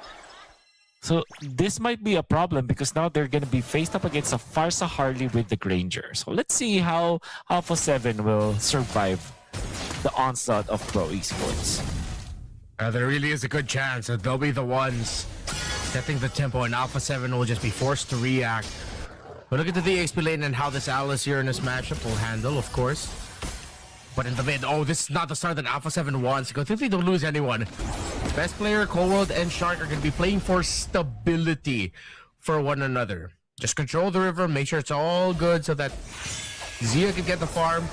And if they can, and if only it looks like it's going to be a good chance, you get some kills early for best player 1 to start getting his items such as the concentrated energy. But if it's way too risky, you don't need to take it. That's I feel like this will be a Pro Esports sided first turtle, I feel like, and I'm saying that because of the nature of the heroes with just the Matilda as well as this Vexana. But then again, if best player is able to find a pickoff as he's trying right now, and he stole the orange, so that's really good for Alpha 7 now. Very successful invade, quick rotations. Of course, with how Nath's just bullying and outplaying Soria and Felix in lane. Couldn't get the information off in time and help out, of course, Coily, who was already trying to handle the invade. And Alpha 7 are playing this tempo properly through this Matilda. Good speed, good decisions, converting into objective wins as Turtle 1 spawns. You did say it was Pro Esports coded, no level 4s just yet for either roamer. Let's see who's going to be able to get this first. With Coily already going to his purple buff, they concede and Alpha 7 get Turtle number 1. That's Alpha 7 just nailing it. Pro Esports, they are grouping up top. They wanted to stop the Melissa from farming. Maybe take advantage of this Granger in the early stages. However, they will not be able to do so. Alpha 7 did not even have to commit so much to protect the Melissa out there. And this is such a great start for Alpha 7 that they will allow this Guinevere with the Vexana and the Matilda to just run around the map. Because I think that at this point, what you're doing now, if you are cohort, is you just fast clear your lane. Maybe punish PPP, who is walking literally in front of them right now. PPP will survive. Shark might be in trouble. Gets the flicker out. Golden hour forced. Sorry, Felix is low, but that's as much as both teams will get in that scramble in the middle. Could have been so much worse for Pro Esports. PP was able to get away. Alpha 7 still holding a lot of the priority in the river, in the center of the map. Soria and Felix has been left into just trying to manage this Alice. But with Coily going down to the bottom lane, maybe they'll be able to find an opening there. PP stops Zia and Shark from comfortably making it into the gold lane, while Kozen is now able to get all the last hits and maximize the farm in the minions. Nath gets dove on by 3. He's holding Throne of Ruin. He buys time, but he gets taken out. It seems like Nath was too eager, trying to get a trade or even trying to win there against 3. Fortunately, will die. And this is important because the Lord is upcoming. Coily will be able to secure his own. You can see the reaction coming from Pro Esports when they saw Alpha 7 commit a lot of heroes around the purple. Kozen just fast cleared his own wave. And with the threat of losing some minions, Zia had to just call everybody to just back out of there and get back to the lane. Now here comes a start of the fight. Frozen moment, lots of little snapshots. Golden hour, really good too. And you saw best player won their hang time up in the air. Couldn't even complete the animation of the jump. Perfect golden hour, made that look easy. What a great golden hour. What an amazing play coming up from Pro Esports. Really commendable. I want to go for this play though. That is a nice initiation. They will find Coily. Perfect target. The circling eagle, guiding wind into that Violet Requiem. Perfectly executed coming up from Alpha 7. Now Shark wants to force out the kill onto Kozen. PPP will be there to help him out. And best player, the way to celebrate with that kill onto Coily is to now take away some of the jungle camps from the Harley. Instead of risking the jump into committing it, once again another Violet Requiem spatial migration. They're able to find Sa with Vexana getting the last hit. Zia and best player going after Sorium Felix, but this Uranus is too crafty with it. Is able to get away. Still, that's a 1 for none. And Alpha 7 has control in the purple buff. Meanwhile, at the bottom, Coily outplays Nats. The Alice falls. Purple buff getting contested here by Alpha 7. With Coily on the opposite side of the map, it looks like the North Americans are going to be able to take it, while at the same time sending him back with his long flight. But it's Sorium Felix who finds Cold World left alone. Ate up by the Uranus. Oh, great pick off for Sorium Felix. Felt very confident once he was able to complete the Radiant Armor, oppressing the members of Alpha 7 in there, and they still want to go for more. That's actually manages to just get out there. I think we are now in a point where both of these XP laners are now a threat, and with just one item, they're able to participate in the team fights much better. Pro Esports, fast clearing the top, will go to the mid. I think they are eyeing for this turtle. PPP will be the one to check out where best player is, and actually take some stacks with the Thunder Belt, and slowly working their way towards this turtle. Turtle number 3, I feel like this where it's all gonna crack open.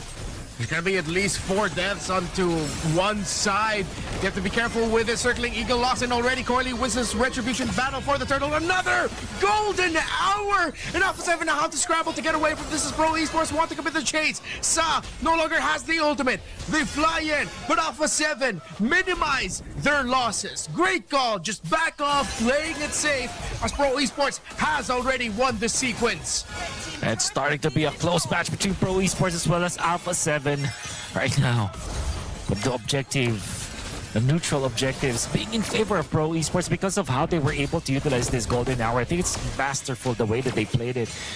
Looks really good. Now slowly up top.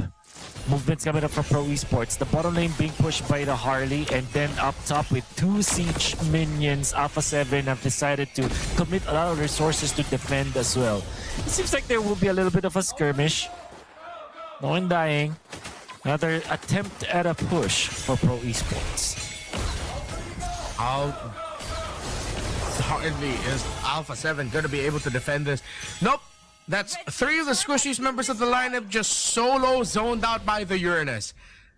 That was the answer on the defense there. And Sorium Felix is just going to continue this. He knows at this point he can survive all of these pokes and these damage, but that's a silver lining there for Alpha 7. This Melissa is starting to really hurt that, and that's only 2 items. Doesn't have the Trinity just yet. Once it gets locked in, you have to wonder what it can do. But look at Sorium Felix single-handedly stopping this Melissa. Golden hour to zone out the other members of Alpha 7. They're not going to be able to break this tower in mid. PP gets taken down with the circling eagle of Shark. A wonderful usage of the Eternal Guardian as well coming out from Colbert. They were able to defend, and now they move forward. They want to get a kill. Sorium Felix is not the best target. The counterplay, the Feathered Airstrike, the zone of the Alpha 7. Oh, not dying just yet. They want to go in with Nats on this Alice Nat, not catching anyone. For now, the Lord is going to be spawning. And it seems like with all of everything that happened in the middle, Zia was able to slowly push the top lane and will collect a lot of gold for his team. But will they have enough time to get into the Lord? It seems like they will be able to get to the Lord. They're here. But are they actually going to be able to take it? The Violet Requiem to make sure he's CC immune. But best player loses the Retribution battle straight up. Pro Esports now golden hour. 2 members of Alpha 7 get caught out short. Gets taken out by Coily. Sorry, I'm Felix providing the vanguard of Pro.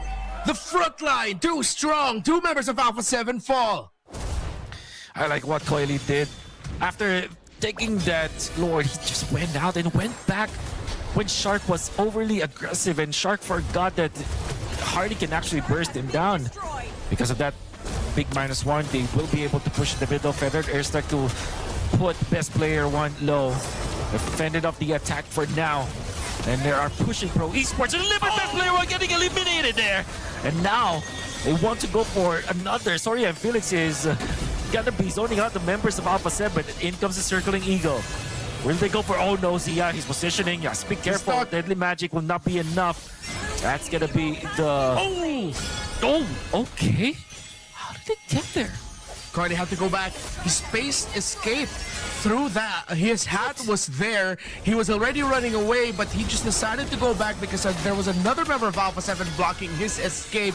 And of course, he ran straight into the Melissa. Circling Eagle to try and provide the space.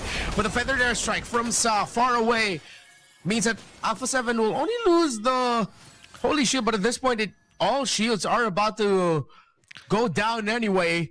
Could have been a big loss, but Alpha 7 recovered and defended really well. Whew. All things considered, yeah, they don't lose any of their Holy Shields. They will have another minute for those shields to be up, except the bottom lane. But that also meant that there is now completed Trinity for Zia. Think about the Granger only with the Skypiercer. Well, now has 2 items with the Halberd and Malefic Roar. And of course, 3 items, I mean. If you count the Skypiercer as another big item, then yeah, he has 4, technically speaking. Which means that now he is going to be a problem. And they want to start with Shark now. Shark gets away. No purple buff for best player 1 and this Guinevere. Coily's Retribution just a little bit earlier. And you have to ask the questions of, sure, they have the sustainability, but it seems like the front line of Pro Esports is just way tankier. All the long-range bombs. Oh, Golden Hour freezes the Guinevere. But it's just that it's not the setup that they wanted. Shark walked back right into it, but uses the Circling Eagle to escape. After eating up all the deadly magics, they can re-engage. This looks good for Alpha 7 if they want to, but Pro Esports backed off real quickly to the range and poke of the Farsa and the Granger. They're being steady with it. Sharp formation by Alpha 7. This Melissa hurts. And this is going to be a realization by Pro Esports. They have to maximize all the range and all the pokes that they have to make sure the Zia falls down. They can dive on it. This could be a long dance. Waiting for the moment where it all cracks. Pro Esports bringing it down to force a reaction out. Alpha 7 trying to go up top, but Coily already goes back, Wolf. And that's gonna be seen by PPP. Arsarian Felix has to be careful because he cannot be near the vicinity of his teammates. Otherwise, the Golden Hour is going to be there. Muddles is gonna be a problem. They want to go for Shark. The Feathered Airstrike is not on the mark. But now the third from Nats. Now they want to get for more kills here, but the damage is not gonna be enough for now. They're chunking down the members of Pro Esports, but Shark is the first one to fall. Yeah, dives it forward. What a bad decision. He gets obliterated by Pro Esports. And now they want more. Best player 1 to punish the frontliner. Coily taken out. But Sa as well as Kozen, they're dealing the damage. That's in trouble. Double kill coming up from Kozen. And all it took was that dive coming up from Zia. Only one remains. That's Cold World. It might be impossible, Redmar, to defend this. Shark will be back in 5 and Pro decide to back off. Calling that going for the Lord is the better option. Zia, you see the flicker of hope in his eyes when he dashed forward, thinking that he would be able to chain some great damage together to quickly get 2, maybe even 3. But it's burst that you're up against, and with no one to block the Granger for you, you quickly get turned into a Skypiercer stack. From none to 4, Kozen should be able to end this game with max stacks after getting fed with all the damage from the rest of his team. They should be able to finish it here. But let's see if Alpha 7 can pull a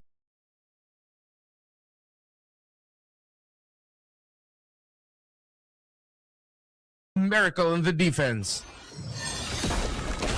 It's a miracle that they need. They do have the Vexana. And it has the ultimate. Can use the Eternal Guardian just for the defense. Soria and Felix is feeling the damage coming up from the Melissa, but not for long. They push the mid. They push the top. Defense, Renmar. Zia taking so much damage from the pokes. Way too much distance, way too much range. Zia is doing everything he can to deal damage. Golden Hour is perfect yet again against player one. With this little bit of knockup, couldn't do much with it. As the other members of Alpha 7 were frozen by, look at Nats. And the damage that he's taking from this Granger. Unstoppable is Kozin. The pokes, the stacks, and look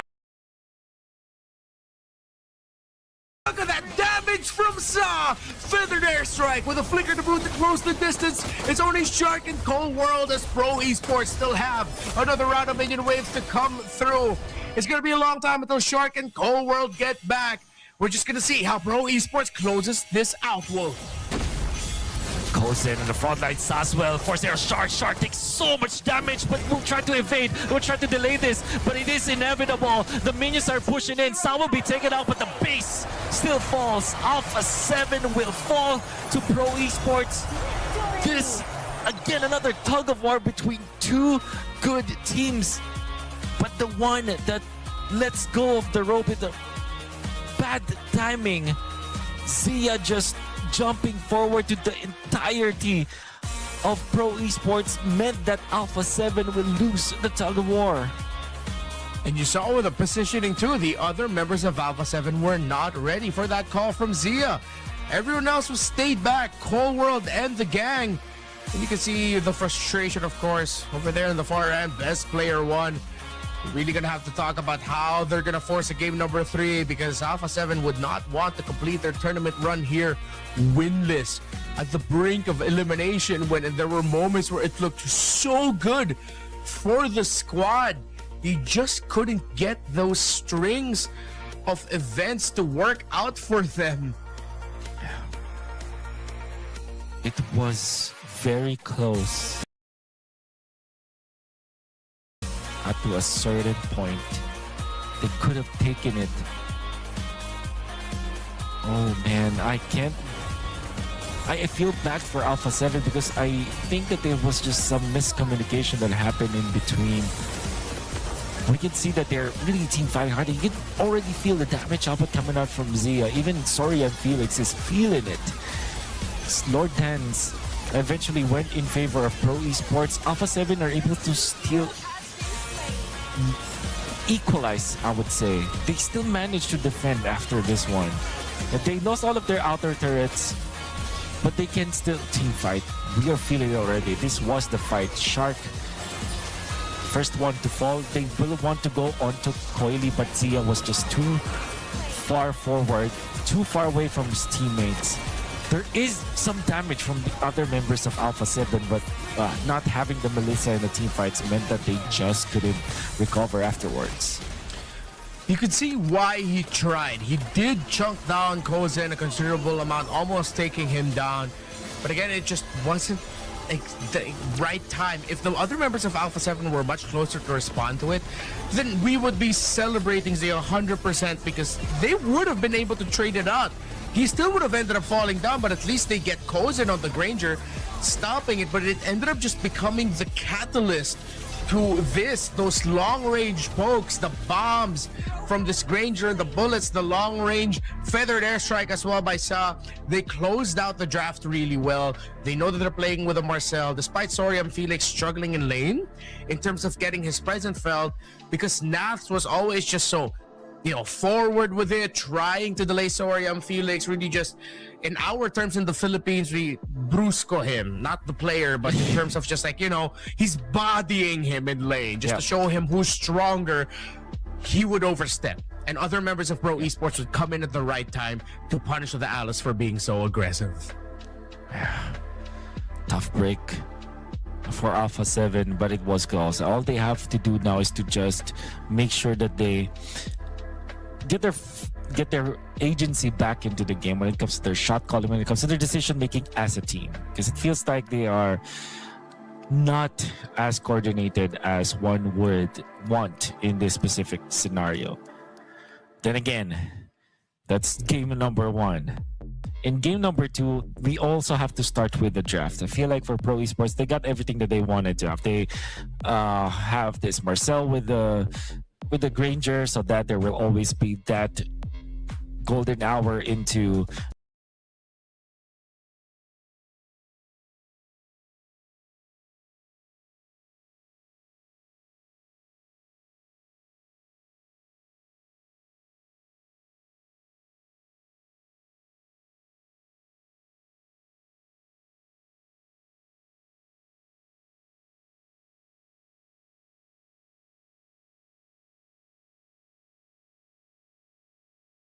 the Granger, bullets, DPS for them to guarantee a pickoff. But they also have this mode where they have the Farsa and the Uranus to scout out where the enemies are and chunk them down enough for the Granger to finish off the kills. So that's a pretty solid foundation out there we've seen from Pro Esports in terms of their hero composition. I cannot say the same for Alpha 7 though, although their lineup makes a lot of sense. I feel like that Alice is just not a hero that you give to Nats so that they will have some control of the early stages of the game. That's something that they have to fix, I feel like. We talked about synergy. By the end of the draft that you mentioned, there was a lot more synergy for the side of Pro, and it showed in game. Alpha 7 need to find that same level if they want to force game number 3 after this break.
The champions of MPL Cambodia look to end the run of Alpha 7 North here to qualify for the playoffs in this lower bracket finals for Group D.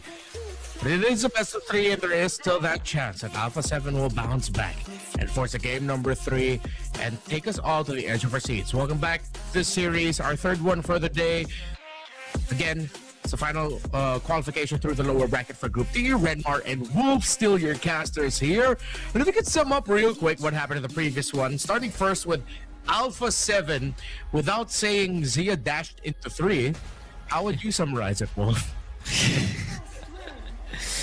Well, a good way to look at it is that the Granger was protected properly by the side of Pro Esports, and Alpha 7 tried their best to pierce through that protection and take out the damage dealer of Pro Esports, but they just can't.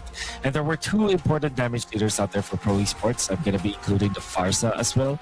But the way that the Pro Esports have positioned themselves around the neutral objectives, Alpha 7 just can't find the opening. And this is despite them having Nats on this Alice, which is a hero that can actually bypass the front lines and get into the back lines. Even with that, even with the Matilda, they just couldn't find the proper opening to make it a little bit difficult for Kozen to hit them down in the neutral objective team fights.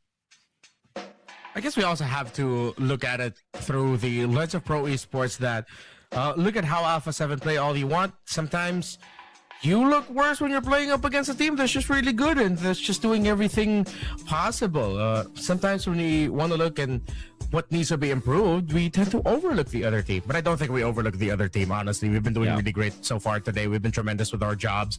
But Pro Esports, definitely tremendous with their jobs in game number 1. What were some of their key highlights and key strengths that they showed off?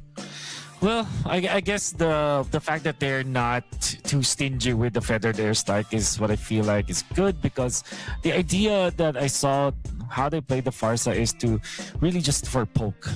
Like the feathered airstrike is not your team fight winning ultimate. It's more of information, more of zoning, more of disrupting your opponents and forcing them to react to what you're doing. It's what I feel like. So maybe that's another key factor in there. Now, of course, we still have to commend the golden hours during the neutral objectives. It seems like Pro Esports have focused utilizing a big ultimate just to get the retribution up in the first few turtles, and that was enough for Coily to be comfortable as the game goes by. And this is what I asked for yesterday. First picked Melissa, and we're seeing it right now. Finally, you get your wish. And I think people are going to start realizing just how much of an important trade tool in priority this Melissa is. How will Pro Esports respond? There are a lot of poke heroes still. They can continue still building around the Farsa and the Melissa. But let's see. Sorry, not Melissa. The Granger, excuse me. But even if you decide to go ahead and get that really early on or try to prioritize that, Alpha 7 can quickly answer. So we get to see what has been a pretty stable answer to this. Barrett's is great. The claw dive is going to be important, but you got to make sure that they have some long-range bombs to pair up with it. Yeah. Oh, so that being said, they might just take the Uranus now. I think they're required to pick it up, Alpha 7. And with that, a Belleric and a Uranus and /Or. So they prioritize the Guinevere and the Selena. I don't like the Selena when there's a Barrett's already in the opposing team. But the Guinevere makes a lot of sense for the knockup against Kozen on the Claude for sure. But the Selena though, I wonder why they picked this up. Maybe Colward is just feeling it. Well, they're going up against the Barretts. Well, you know what? Why not? Why not, right? Maybe they'll end up packing it up with a Cho and we get the Selena Cho Guinevere combination again, right? And then they can just string it together. We saw the concept of it somewhat work earlier for Bushido Wildcats. Yeah. Now, Pro Esports, if they pick up the Belleric, then it will be really bad for Alpha 7. Or maybe just ban it. Maybe just get your Coily hero, which is now going to be the Nolan instead of the Harley. Nolan has a way to actually be a problem for the Melissa, and the idea there is to just wait for your proper timings. And then the Arlot ban, I think the second phase is just more of limiting the possible heroes for Nats. However, I believe that the Belleric is gonna be good for Alpha 7, so maybe Pro Esports are thinking to take that Belleric at Red 4. Could be good, unless they decide to ban it out. With all of this dive, yeah, Belleric would be great. If Alpha 7 overlook that, it could be a massive loss for them in the draft. But if ever Pro Esports willingly give up the Belleric, they can still go ahead and pick up a Valentina in 4. Yeah. Then with all the dive, but you got nothing to steal. Alpha 7 will then pick up a different hero. Belleric is so good for Pro right now. Yeah. Yeah. Or Valentina, as you mentioned. It could also be an option. I'm thinking about options here. So they pick up the Farsa first. I think they might have a different idea here. This doesn't look like a Belleric kind of a choice now. Or Alpha 7 just goes for the catch with the Selena, okay? So no Cho plus the Selena combo. This is strange pick, if I may say so myself. It doesn't really pressure the Nolan at all. But then again, Alpha 7 still has that option. Is this a Yu Zhong from Nats? Or a Lapu Lapu? I feel like a Lapu Lapu will be better, yes, so that they will have more damage. Would be a great pickup. Oh, but they decide to go for stability and get Teresa, so they're really putting all of it in the Zia basket, on this Melissa basket. It's like they're telling him, hey man, we're gonna give you another shot. Time for you to pop off, because this entire composition is built for you. Oh, makes me think, what is apart from the Belleric, what is a good blade armor carrier here so that they can counter this Melissa eventually? Or maybe a dive, maybe even a Khalid, for Pro Esports, so that they can get into the back lines. But I feel like I gotta say, a glue. But there is already the Melissa. Okay, this is an interesting pick, but it does answer a lot. So number one, it's okay against the Selena because it can go for the split and you can tank some damage, even step on traps, even actually soaking the arrow if you needed be. It has a lot of utility actually here for Pro Esports. Honestly, better than the alternative I was thinking of, which was the high loss. I like this glue. It's a little bit better, a little bit more proactive. You're not just a hot man horse, stabbing people and bringing down a red carpet. I can't believe those words came out of my mouth. I was just ready for that. I mean, that is what you call it. A centaur is a man horse, and our community has commonly accepted the fact that high loss is quite hot. That's not a personal preference. That's not me saying that. I'm just digging my grave here. We'll say something Yes, smart. you are actually digging your own grave. And one smart thing.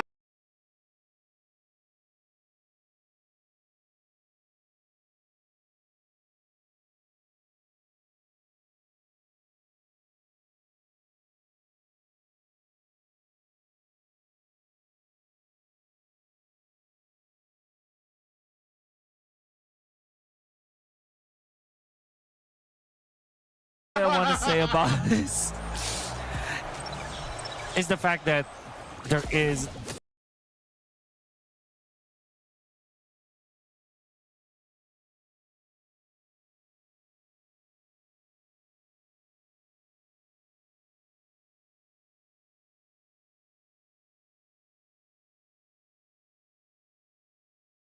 now that I find out there's a really good synergy here for the composition of Alpha 7 around this Katot Kacha and the Turizda. And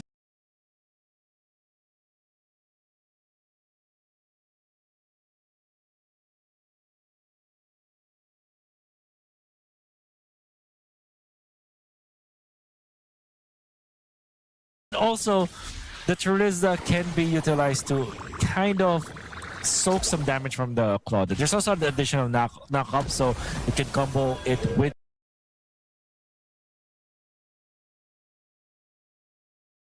the Guinevere that they already have.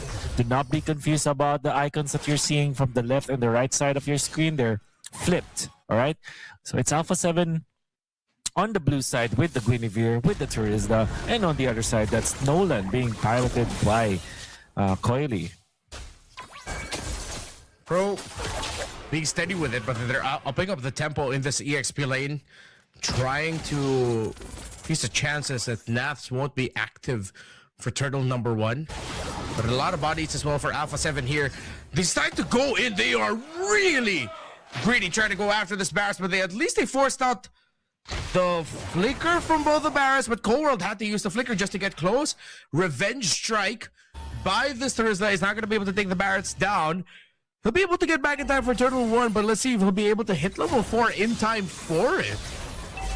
Oh. So wants to force Zia out there, but so much damage actually at this stage of the game. You don't appreciate that as in the laning stage. And Coily is level 4, so is best player 1. You're gonna be wary of where the junglers are gonna be moving. Taunted, PPP has to get out of there. Has the skill to us, a split, just to get out for sure. And just like that, Alpha 7 have focused on their turtle, but they will lose their purple in the process. Good trade for Pro Esports, unless of course somebody dies, which is going to be the glue. Not the best solution. They want to go for the invade. This could be good. Yeah, PP really did not need to do that. I mean, the information was there unless he was just trying to bait out all of these skills, but they still have a lot. Naths straight into the back. Finds the Farsa. The entry with the AOG. Alpha 7 doing what they can to get even more. With the purple buff at the end of the day, will end up in the hands of best player 1, as Coily did get the purple buff off BP1 earlier. Oh, finally Alpha 7 again woke up, utilizing that so aggressively. Not even having to use the flicker means that it's really good for Alpha 7. And Coily traded for the purple buff, but ended up giving so much resources to Alpha 7 because Alpha 7 decided to blitz the turtle take out PPP, get to the purple afterwards, and then just win the trade overall. Good start for Alpha 7, ahead of 1,000 gold at 3 minutes and 20 seconds. This bodes well, very well for them, excuse me. When you want to get with this kind of lineup is BP want to get kills, get his items quicker so that it makes the process and eventual power spike of the Melissa so much smoother that it's going to be seamless. It doesn't feel like there was a transition from early to mid game. It just happens in a snap. And they pretty much take that condition as long as Sia does not get an unnecessary death. You can lose any other member of Alpha 7, but you cannot lose his Melissa if you want the power spike to hit at the perfect juicy time for it. Pro, on the other hand, they do have burst. They can use that burst to try and get someone. But the problem is the response of Alpha 7 potentially in those river skirmishes with all of that crowd control could even be fatal in that attempt for Bro Esports to get a 1 pick-off. Yeah. It seems like the MO now for Pro Esports is just to stabilize once again. Just calm down. Eventually, they will get to the point where they can now take out the members of Alpha 7, but at a specific moment, it's not advised for Pro Esports to actually engage. Alpha 7 feels that way. They want to be the ones to decide whether or not they will team fight. And they are putting 4 members up here at top. There is the flicker after the Daytonas. Welcome in the Great One. Best player down, bites the deck. Shark onto the backlines. Will have the AOG to get out of there. Sorry, I'm feeling the Bats player is actually so good. Again, go away. He's gonna keep Melissa safe for now. Zia gets out of there. Kuzin has to pop a BMI to just get out of there, and it's gonna be enough for Pro Esports to actually take out some members of Alpha 7 up top and give Kuzin some farm. Perfect initiation there from the Barretts. It's all these Barretts players. Great with it, clean with it. Saad didn't have the feathered airstrike when Kozen decided to go in with a blazing duet, as he did utilize it for that pickoff. I mean, better than nothing, they did get one, and it was the jungler too. But it's this Melissa, it's this prized gold laner for Alpha 7 that they built their composition around that still stayed alive. They've switched up the lane. Snax decides to go up top to hold that. They don't want a split happening, and they don't want to lose control there as the turtle is spawning in the opposite side. Kozen very comfortable with the farming. Good tech coming up from Alpha 7 to put Nats in front of Kozen instead of the Melissa. That means that they can easily stabilize that lane. Turtle is going to be up in 27 seconds, and I feel like Alpha 7 really wants to dip their toes into this neutral objective. Sa again just committing the Predator Strike just to defend the bottom lane turret, and was successful in doing so. A little bit of a split push there coming up from Coily, and they're going to be collapsing into the third turtle of the game. Let's see if Pro Esports can actually take this. They're the very first ones to get into position, and Kozen is going to be one-on-one leading the charge. Coily still at the Lizard. Best player one already shows himself. A lot of information for Pro Esports to work with. Sign Cold World hovering around the bush. Kozen, Coily, sorry, I'm Phoenix PP here. That's the engage. Perfectly timed for Pro to set up an entry from Coily to retreat away. Here comes the blazing duet straight out to Zia, and the Melissa gets pushed out. No other way to put it other than that was clean, pristine, and hella freaking mean by Pro Esports with how they started that off. And it all started by Soria and Felix with that flicker play to Daytona's welcome. Actually, 10 of the members of Alpha 7, Coily securing the turtle, and the ultimate coming out from Kozen. I think the idea is to just force out the go away coming out from the ultimate of Zia. Didn't matter if Kozen will be able to kill that Melissa or not, as long as the ultimate of the Melissa is down. It seems like Zia will not be confident into putting himself in front of Pro Esports now.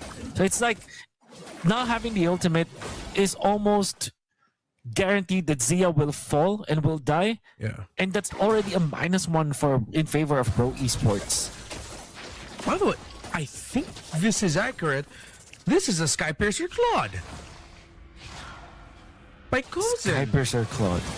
Yeah, usually we see the Trinity into it, but we rarely see a Skypiercer Claw. We see Skypiercer Creature, of course. That's a necessity. That's a hell of a take, Kozen. He went DHS, Skypiercer second, and I believe he's going for the Golden Staff second. Let's see. Once we see the Skypiercer stack symbol, because the item was there, it was locked into him. Yeah. Oh, that's going to be an engagement. The perfect Violet Requiem. Pro Esports are losing bodies. The turnaround by Alpha 7. But sorry, I'm Felix. Held on for too long. Kozen, is he going to be able to get the stacks if it is a Skypiercer? Let's confirm it.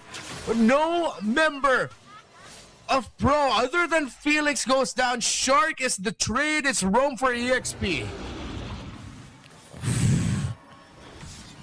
Wow. Alpha 7 still finding a lot. Well, this is the benefit of having a lot of sources of stunts in the combo for the turtles, as well as the Kacha with the Guinevere as well. There's a lot of knockups that they can do. But now the Lord fight commences. Get in. Feather Strike already pop, already cancelled. Terista misses the mark. Nats now gonna be in trouble. Nats taken out. In comes Soria and Felix. The Purify from Zia, so that the Dictator's welcome will not be there. The blazing to it coming up from Kozen is not gonna be enough. Felix goes down. PvP will be next. Coily gets the Lord and actually dodges best player. And this is gonna be a dance between the junglers. Shark wants to dip into the fight. The taunt is perfect. Coily still gets away, but eventually falls from the damage output of Cold World on this Selena. Lord, it's gonna be in favor of Pro Esports, but it's a 1-for-3 trade-off.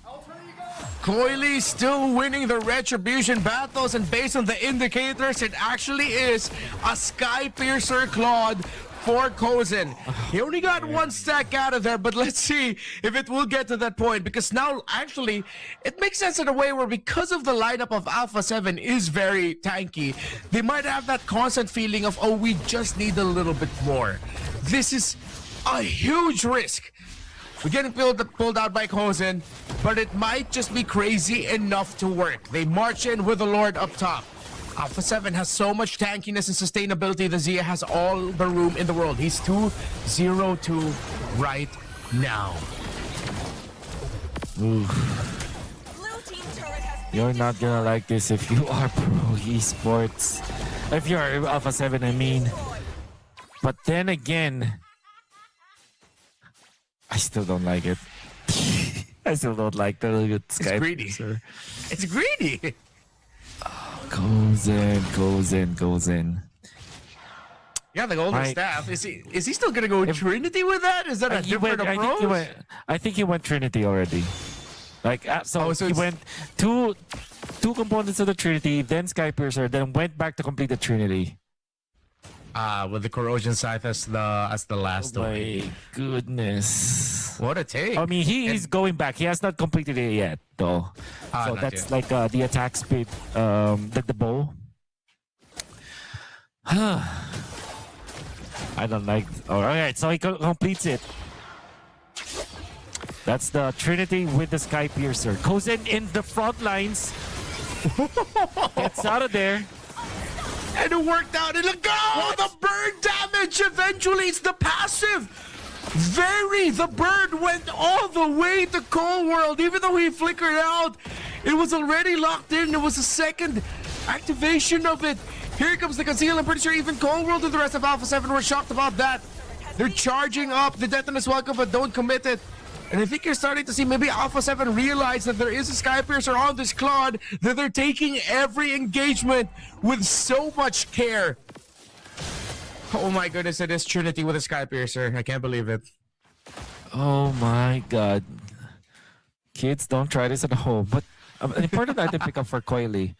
Actually went for the Blade of Despair very early to this fight. What is happening now in the world of pro esports? But of course, what this achieves is a lot of damage as they went in for the Gatot catch. Do they have enough burst? But on the Terista, onto the backlines, catches free. Shark still falls though and goes in now, chunking down Nats. Skypiercer, it's gonna be a stack for Kozen. And now they go for more. Soria and Felix will be taken out as they now ride into that Melissa. Zia falls down. 3 down on the side of Alpha 7. And now the Lord or the push in the middle. The world is the ocean. For pro esports, they can decide where they want to go, Rinmar.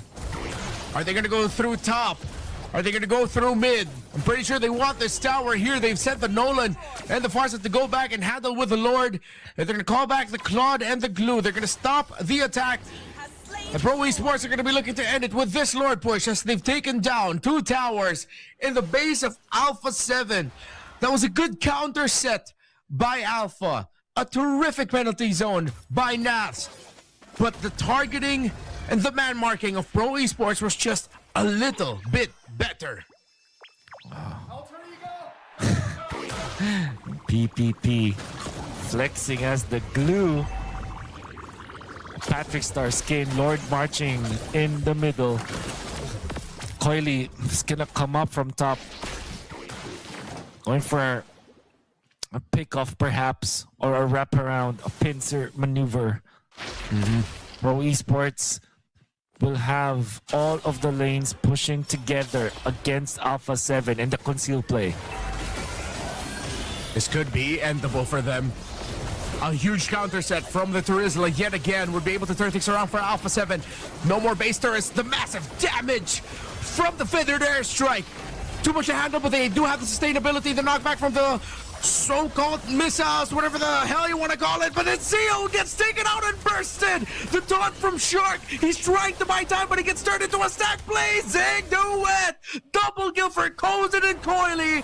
And I'm pretty sure they got to wrap it up with a kill as well.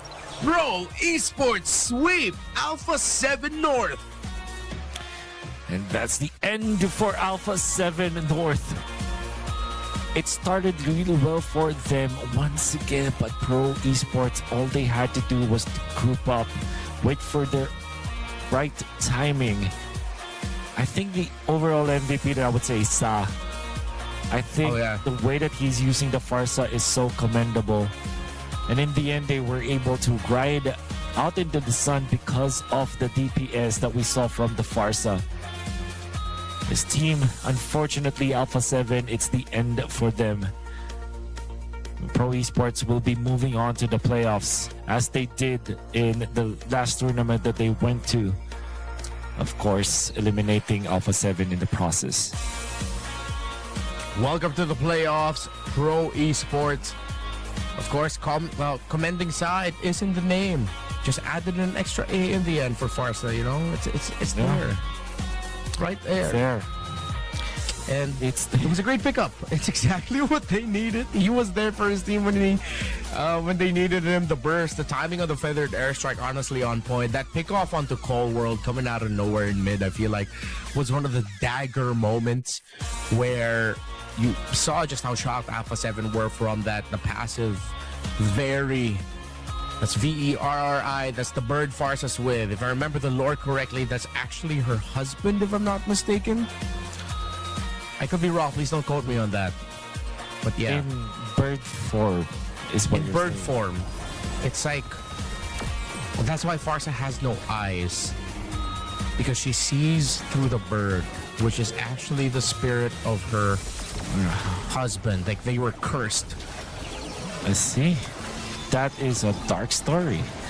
It is. But look at how Sa was actually dodging Nats's ultimate. So important for Pro Esports, and then goes in dealing the damage. Sorry, Felix will eventually fall in this, but Coily gets the neutral objective, gets the Lord, which is the most important part of that trade. And look at this ultimate coming out from Nats. However, Zia wasn't able to just supplement the damage because I think the idea is you pick up the glue so that the Melissa will always be threatened. And even after the Wind of Nature, even after the go away, they just won't have enough to protect Zia in this team fight. And on that push, we can see Sa again popping the ultimate, forcing out the members of Alpha 7, forcing them to scramble. And it was more than enough of a disruption that the entirety of Pro Esports will now win the team fight afterwards. Yeah, once that Melissa went down, it's pretty much doom and gloom already for Alpha 7 North. They needed that Melissa to stay alive as long as possible. Again, this lineup was built for it, and without it, it would be too difficult. Meanwhile, for Pro Esports, they had a lot of options. 3 of them specifically. You had this Nolan, the Cloud with the Skypiercer, and this Farsa, which was, again, a terrific game by Sa. But sorry, I'm Felix and PP. 100% they were so linked up with their initiations, with this Barris, the glue. Of course, doing that great thing that you can do with the glue where you flicker forward, get that slam, trigger that little goo on the floor. It was just so good by the frontliners of Pro. And in that last clash, PPPP was the problem for Melissa, but in the tail end of the fight, before they were able to push, I saw Sa actually land a nasty 2-man stun with the Curse of the Crow and the MVP 4-0-8 Kozen from Pro Esports as the Claude, first pick Claude, in fact, and with, yes, the Skypiercer. You are not getting fooled by the graphics that you're looking at right now. This is absolutely a Skypiercer in the Claude, and don't try this at home is what I would say. He decided to go for the 5% discount of the shop. He went DHS, built components for Golden Staff, but completed the Skypiercer. And then after he got his first stack of the Skypiercer and they got a little bit more gold, was the perfect power spike for the Golden Staff. And then once he got even more, he got the Corrosion Scythe pretty freaking quickly also. So maybe Kozen, let him cook. He might have just discovered something. But I feel like it's a case-to-case scenario. This cannot be the automatic play for sure for Claude. Oh yeah. Because you saw how it has to, it kind of stops the Claude from naturally getting into the critical mass of the Trinity. But I feel like they had enough of a leeway for that. It's case-to-case basis. You're right on that. In this game, it was successful because they were looking for that kind of elimination, and it feels like they cannot have that on the Nolan because the Nolan has other things to think about. He has to have an actual item that can slow down his opponents. Like when Teresa comes in, there must be some way to pierce through that. And he picked up the Blade of Despair for that specific scenario. Yeah. Now, that's going to be it for this matchup. We're down to our last match of the day here in Group D. In around 30 to 35 minutes, we're going to witness the upper bracket final between UNTUK and GK. They are both already playoffs qualified. But which of these two teams are going to go right ahead into the quarterfinals and the other one going to the round of 16, meaning that they have to take an extra step? We'll see when we get back.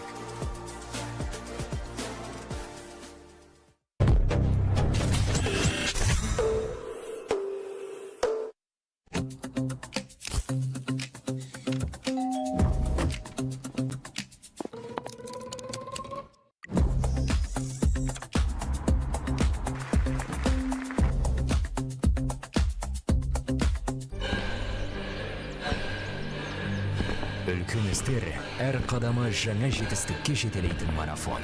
Біз осы жолды сіздермен бірге 10 жылдан бері жүріп келеміз. Тимур Құлыбаевтың халық қайырымдылық қоры.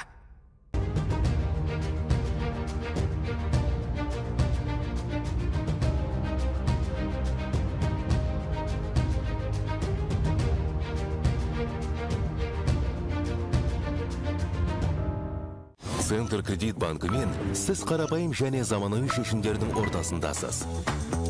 Нық сеніммен жаңа мүмкіндіктер ашып, тексерілген сапаға сеніңіз.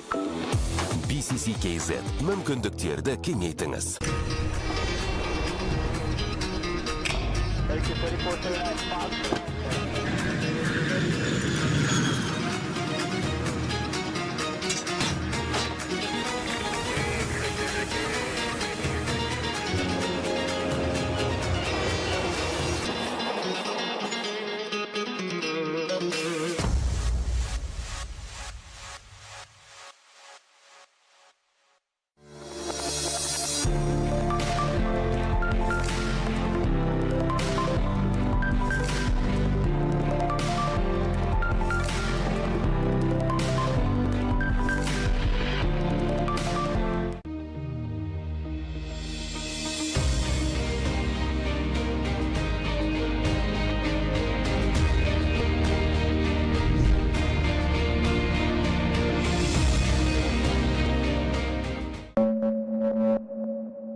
We're here to win.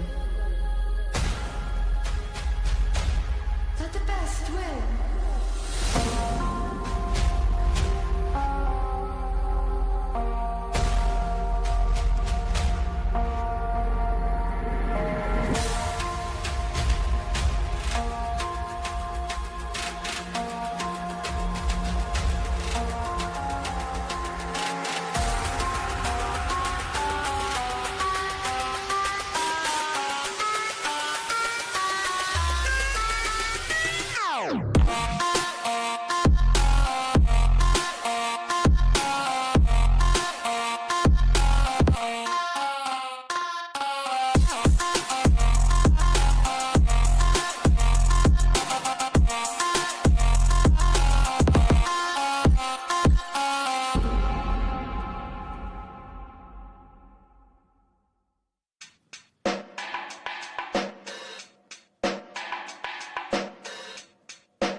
future.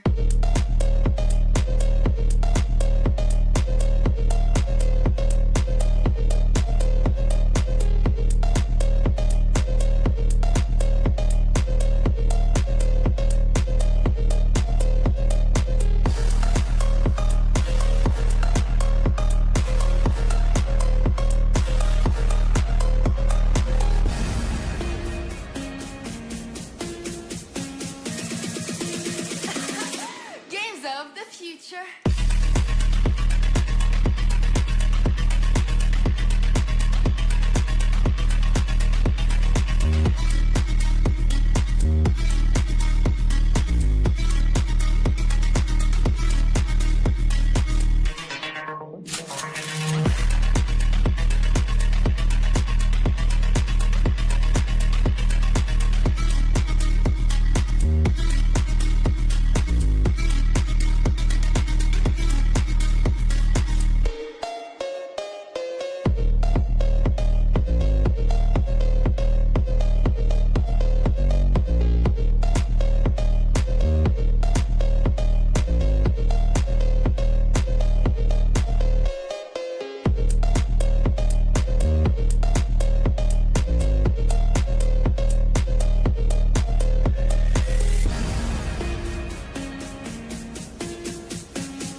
of the future.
These two teams are about to compete.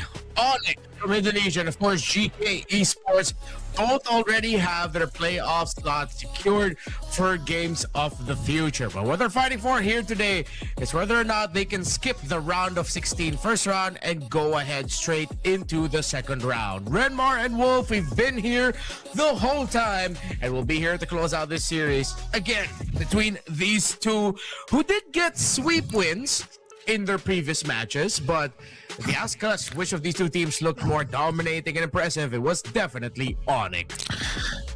Not gonna take anything away from DK Esports. When we saw them get the 2-0, there were standout performances and there were really good plays, but Onyx, you're right, they were just so dominant and everybody's playing so well. You gotta start with Keyboy and Sons. Was actually there were a lot of criticisms for Keyboy Lati as well as Sons in their MSC performance, but yesterday when we saw them, they were actually playing so well that the trio is looking good. But then, of course, Kelra playing the aggressive gold laners. You have Kyrie, ever so reliable assassins, and of course, Coach Yeb for some reason is sitting down. Hopefully, not the one to actually play. Remind me. I know Yeb played, right? What position was he?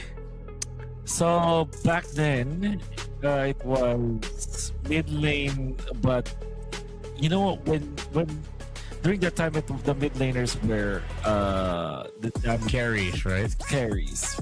Yes. Yeah. I think he technically is technically is the jungler, I feel like, or maybe just mid lane mage, you know. Well, let's see. I don't think it's going to be Coach Jeb playing today. I'm pretty sure he was just sitting in the seat, knowing that Sans probably just went off to the bathroom or something, or is getting ready. But here for GK, it's Aizen, Quanok, Shen, Isito, and Yaga. And yes, if you missed it yesterday, me and Wolf were losing our minds over Quanok and his Eudora. Definitely something that Onyx need to watch out for, because the man was sharp with it. He was flickering forward and getting all the right targets all the time. That's right. And not. I think that you have to really watch that series for you to appreciate how GK was, how they performed basically. Because I feel like they are really coordinated. It's fun to watch. All things considered, it's fun to watch GK Esports because of how coordinated they were up against their opponents, and that actually is a treat because we have not seen as much from GK. But then again, you remember, this was the team that actually became champions in the region, and there were a lot of improvements for this team, and it's the reason why they managed to get into international tournaments, including this one. And y'all, don't worry, we haven't started the game yet. You're just seeing the players, of course, test things out, making sure everything's smooth before we head into the draft. Remember to recap here in Group D, and actually pretty much on our stream, we've seen a majority of sweeps. Specifically, Onyx got the sweep. Pro Esports, very dominant with it. Get to call back to it. Double Paquito games for Kelra. Double Loopy Barrett's games. Meanwhile, for GK, had a lot more variety. Played a completely different set of heroes in each game. I think now for GK, they have to try and double down and looking at what Onyx do really well, which is that huge early game tempo. Definitely start from taking away the Barretts away from Loopy. He's way too good with it. Yeah. I guess the trade-offs will be like the Eudora that we saw from Quanok, and how comfortable he is with that. You know, after the bats, you have to be very prepared about the upcoming assassins afterwards, as well as the Paquito, because if you do take away the bats by banning it, it means that there will be a lot of options in the EXP as well as the jungler role to be available, because you eliminate one of their threats, right? So Paquito, which Kelra really likes to play, you have to think about. And then the Hirara will always be a consideration for Onyx Indonesia, as Carrie plays it so much. So there will be trade-offs. That's really what is scary about these Barretts, and especially Barrett specialists like Ludpi as well as Shogun. They make it so that the draft will drastically change if you deny it, if you ban it, if you pick it, and you really have to be wary of the adverse effects of banning out the Barretts when it comes to the overall shape of the draft. So first off, we start with that. And don't lean in too hard into it, or you might just end up slipping and losing a really good pick, or losing the draft big time if you look too closely into the Barretts. Now, I took a moment to look at the playoffs brackets. With how it looks like right now, Foot Esports, we mentioned, are most likely going to be going up against Team Spirit in the round of 16. Yanfeng Yaogai will go up against Team Vamos. And here's the juicy part. Number 2 of Group D. If ever, somehow, Onyx end up losing the series to GK, they will be going up against number 3 of Group C, which is none other than Aurora Gaming. So, gotta watch out for that. We might end up seeing the rematch right away. Ooh. Yeah, exactly. But as it looks like right now, if we are gonna follow, of course, the expected result of many, which is Onyx are gonna be taking number 1 in this group, their most likely opponents is gonna be either Team Vamos or Jianfeng Yao Guai. It's gonna be a while actually until we see some heavyweight rematches across the board. Most likely not until the semifinals. That's right. And if I remember correctly, this is it will be is it a double elimination bracket in the playoffs? No, it's all single elims, but there's a third place match, and the grand finals is only best of 5. Semifinals is best of 3. That's right. That's right. So it will be quick eliminations if in case. Now I'm trying to recall what happened in the first the first time we saw the Games of the Future. Aurora Gaming PH and Aurora Gaming Turkey almost met at the grand finals, but Aurora Gaming PH got taken out by Onyx Indonesia, and then I believe it was Team Spirit that Aurora Gaming Turkey faced. So anyways, what I'm trying to say here is that there will be a lot of good reunions. Like it could be Onyx versus Team Spirit eventually, or Onyx versus Aurora, which will be the third time that we'll see Aurora Gaming go up against Onyx Indonesia in later. Fourth time, in fact, if you count MSC as twice.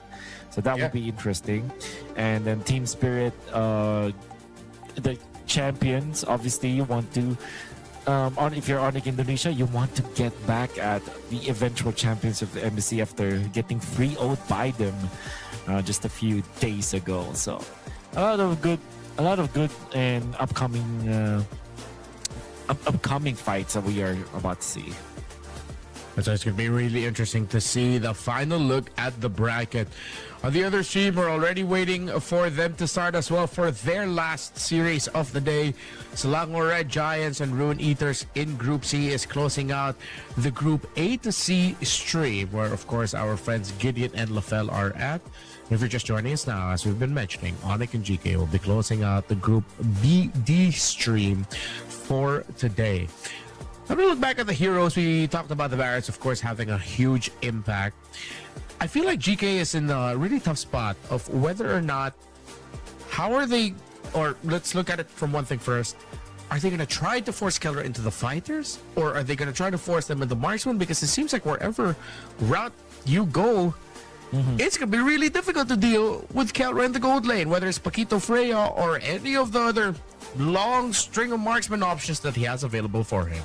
Yeah. I think if you're GK, you're better off forcing Kelra into marksman. Right now, Kelra has found a new kind of playstyle, playing the fighter gold laners, and he can be very aggressive with it.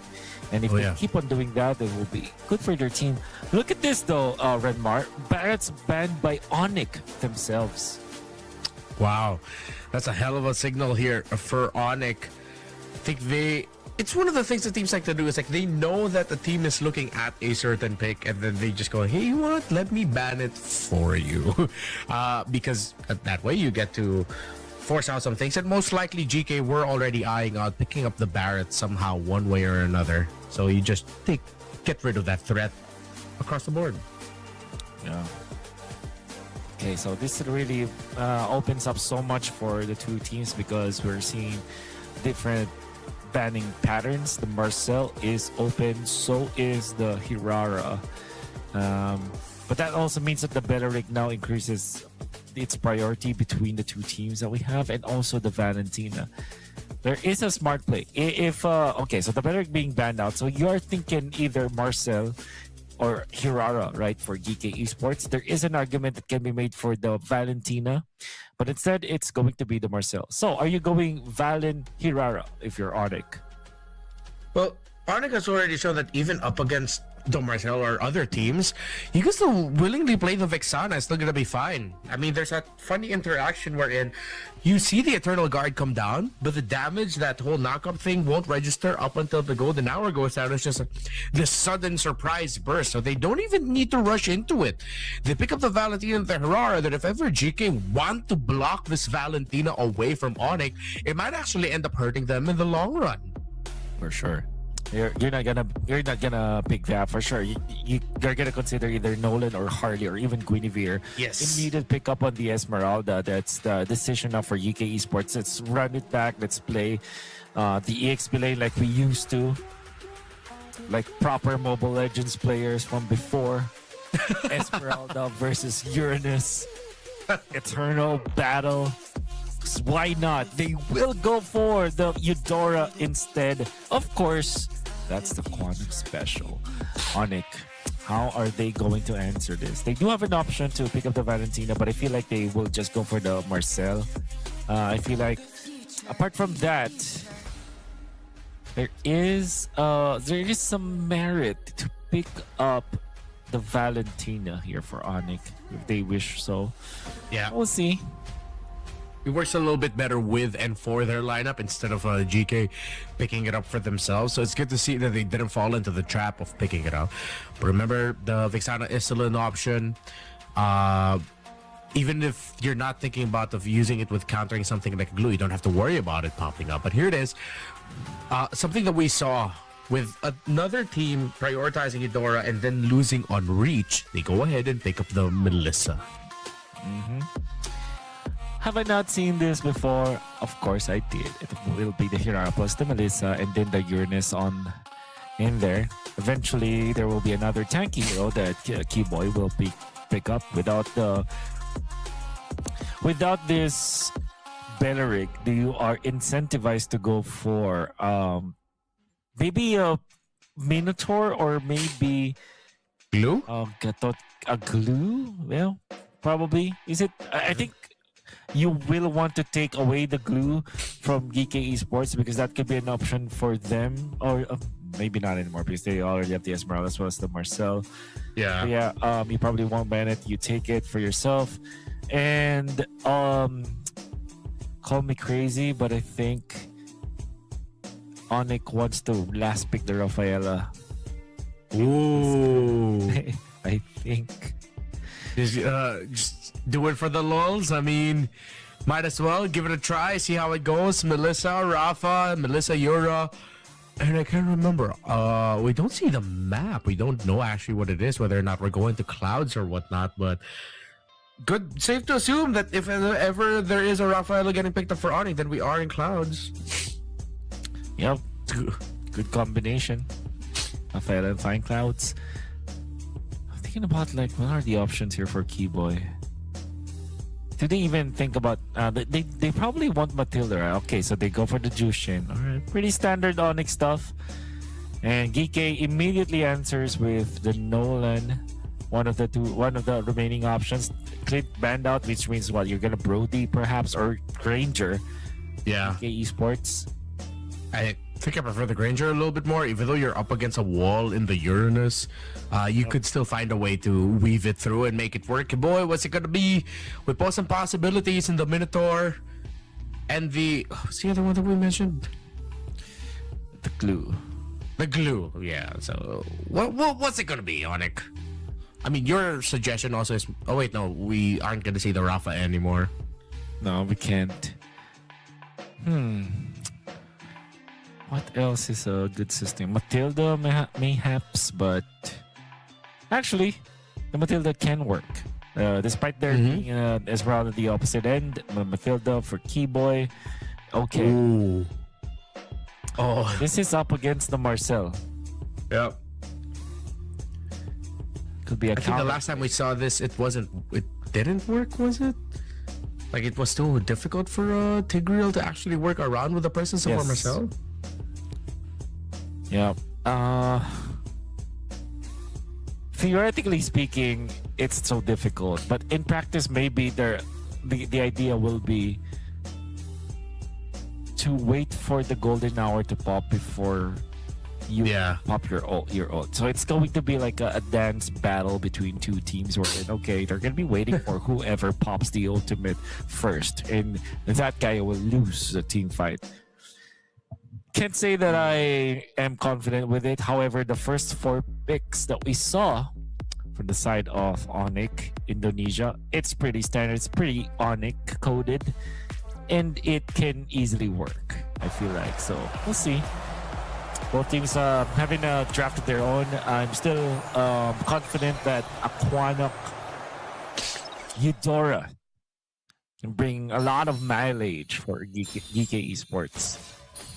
Xavier's gonna make some magic, similar to what we saw in his previous series against Alpha 7 North. Final series of the day, game number 1. Both are qualified for the playoffs already, but you're looking at better placement. Burst straight into the mid. Sans and Keyboy getting sent back just a little bit with all this great damage and combo, of course, coming out from the Eudora. Fight for the first Little Wonder, both heavily contesting it. Looks like it went to the side of GK, while Onyx will minimize their losses. Yeah, 4 heroes for GK Esports. I like that decision. Fast clear your lane, get to there as Aizen. Now they will dip back into the fight, actually poking Tigreal down, forcing that flicker out. Great heads-up play coming up from GK Esports, but they did have to commit Quanok's flicker for that one. I feel like when it comes to value, of course, you would prefer to have your flicker on your Tigreal. The first team fight that will happen around the first turtle. Gets the tough boots for the EXP lane and the roam. There is a lot of crowd control to watch. Kelra, wow, he is just facing Yaga up front. And he's sidestepping him face up. And Yaga can't hit. Look at that. He is faster in the wave. The models is a problem for Yaga, the Granger up top. And yep, Kelra, I've seen him play the Melissa before and it's masterful with it. Now Onyx are gonna be the first one to dip their toes into the turtle, zoning out Shen. Nolan is so far away. Onyx identifies that. They blitz the turtle. And all of a sudden, Onyx just clipped the wings of GK Esports. Shen decides to pull back the golem, so it sets up for Bomba a little bit better. Sino, I mean. And Kyrie is forced to go back. Cannot heavily contest it unless Keyboy, Lutpi, and Sans get the info that they could get something really good. Lutpi will continue his annoyance of the Nolan. Meanwhile, the mid, Shen and Quanok. Stopped by Sans and Keyboy. Quanok having a hard time hitting level 4 as Sans is already just about to hit level 5. Here comes Kelra. They go for a mid play. See if they can find an opening there, but that's just a double lane coming in from the gold standard. They clear it up. Lutpi in the back. And this Uranus is just gonna keep being that kind of presence. Chino can't get to his orange buff. Yeah. Onyx invasion is too difficult to deal with now because of how fast they were moving. It seems like GK Esports are just unprepared for this kind of relentless movements from Onyx Indonesia. They're even including Sans in their Keyboy. Dashing in forward does not land. Gives the golden hour, catching 2. Kyrie gets out. You can do that? Did he iframe it? He timed it perfectly though. He timed the iframe so that he will not get hit by the golden hour. As soon as he gets out of the iframe, he dashes out. Dashes out of the golden hour. Ah. Wow. That makes sense. That's a learning. That's something new. Thanks for teaching us something new, Kyrie. All right, no wonder all these Hiraras are very confident with picking this up into the Marcel. You can't just avoid it and add that to the long list of reasons as to why Hirara is busted. On to continue the assault. Here comes Shen. No good than an hour for him just yet. Aizen trying to hold, but very systematically Onyx have just reduced the amount of farm that they could get in the jungle. I'm talking about GK Esports. Keyboy goes in with the implosion. The Sacred Hammer plus the implosion lands. Yaga caught in no man's land and he's gonna get taken out. Looks like he flickered the wrong way. GK is trying to find a win elsewhere besides getting Keyboy down. Lutpi is protecting Kelra and that's a win for GK. Oh, excuse me, Onyx. Especially because of the Gold Rainer. They want to position for the turtle. That is the golden hour. Desperately used by Shen. And a wasted ultimate, in fact. Pokes coming out from the Nolan. Sans has to back out for now, but Kyrie is controlling the turtle, so is Keyboy. Lutpi already looking for Zeno, finds him. Shen might be in trouble because of this, no? Gets out Lutpi. Pretty safe as the Uranus. No threat from GK Esports. And Onyx Indonesia are gonna be happy with trading Keyboy, eventually taking the turtle, and now getting back into farming. This Uranus for Onyx and Lutpi has been so good. Revisiting and reconfirming it, but yes, if I recall correctly, it was an undefeated for the entire run of MSC. I believe the final standing of Lutpi and the Uranus was 8-0 or 9-0. That's how good he was with this hero. That's right. Now, Quanok. Oh, flicker to the right. Avoids the entirety of Onyx. In comes Shen. Golden hour catches two. Now Kyrie in trouble. Another iframe to dodge the thunder coming out from this Eudora. Gets out. Keyboy, Slipper eventually also getting out of there. Explosions coming out from GK. Onyx survives, and Lutpi happy to soak all the damage in the world for his teammates to also get out of there. And for some reason, he's also able to protect the purple buff. GK Esports and Onyx, big tussle in the middle, but no one dies. Great defense from Onyx on all ends. After that golden hour, I was waiting to see where Yaga would be able to drop the damage. Meanwhile, the mid lane, Keyboy found a big flicker implosion. It looks like Quanok's gonna get taken out here, but Kyrie's holding on. He becomes a trade. It's the mid laner for the jungler, and it doesn't look good for Onyx. They've lost Kyrie. GK have countered Keyboy's set really well. As I was saying earlier, Yaga actually had his skills body blocked by Keyboy after the golden hour was dropped down by Shen. Topside now, GK trying to look for another win.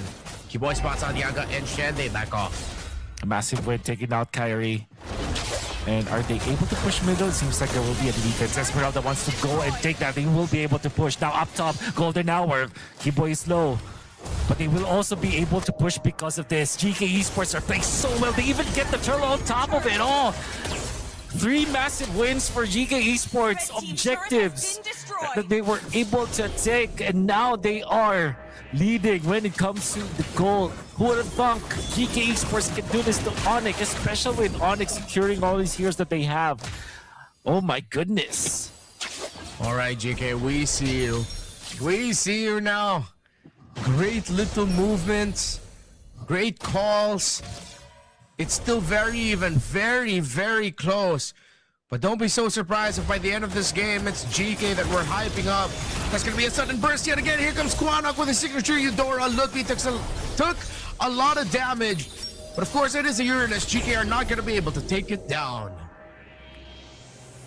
Nolan now able to slowly get the push again into the bottom lane. Onyx seems like they've lost when it comes to their map movements. And GK just collects a lot of gold around the map. Maybe the trade-off is that Kyrie is pushing up top, but another pressure point coming up from GK Esports. Top the golden hour onto Keyboy. Keyboy has to back out. Aizen is going to be controlled and he has to be careful. Has to purify. Gets out of there. Keyboy actually being exploded by Quanok. Didn't even look at the explosion out there. He just went out, flickered, and took out Keyboy. Quanok, the specialist. He's still good with this Eudora. At this point, I think Onyx really need to have an honest conversation about taking it away from him. He continues. It's up against some really tanky heroes too. Onyx. Still, again, very close in the goal. They still have their win condition in the Melissa. Kelra's been able to get farm.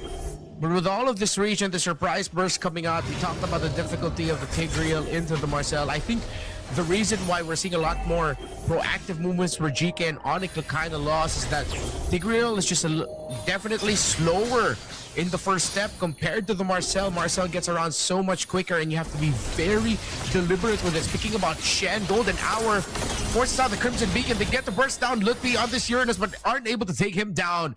Meanwhile, back behind the Lord Pit, it seems like a member of GK was left. That's Aizen on the Esmeralda. Kiboy can't do much against him. It's advantage for GK heading into this Lord. Look at this. The Nolan looking for an angle, looking for the opening. They found each other up top. And it seems like they're having a little bit of a duel out there. But Kyrie will be able to clear the lane up. Both of them, in fact. There's a duel. It's still ongoing. They're still going at it. The Nolan is slow. But in comes Shen to help him out. Keyboy as well. Roamers and junglers up top. A 2v2. And that was the most intense minimap casting I've ever did. Here comes GK. Seeing if they can convert it. There are already 5 members of Onyx around here. They left the Nolan up top to clear.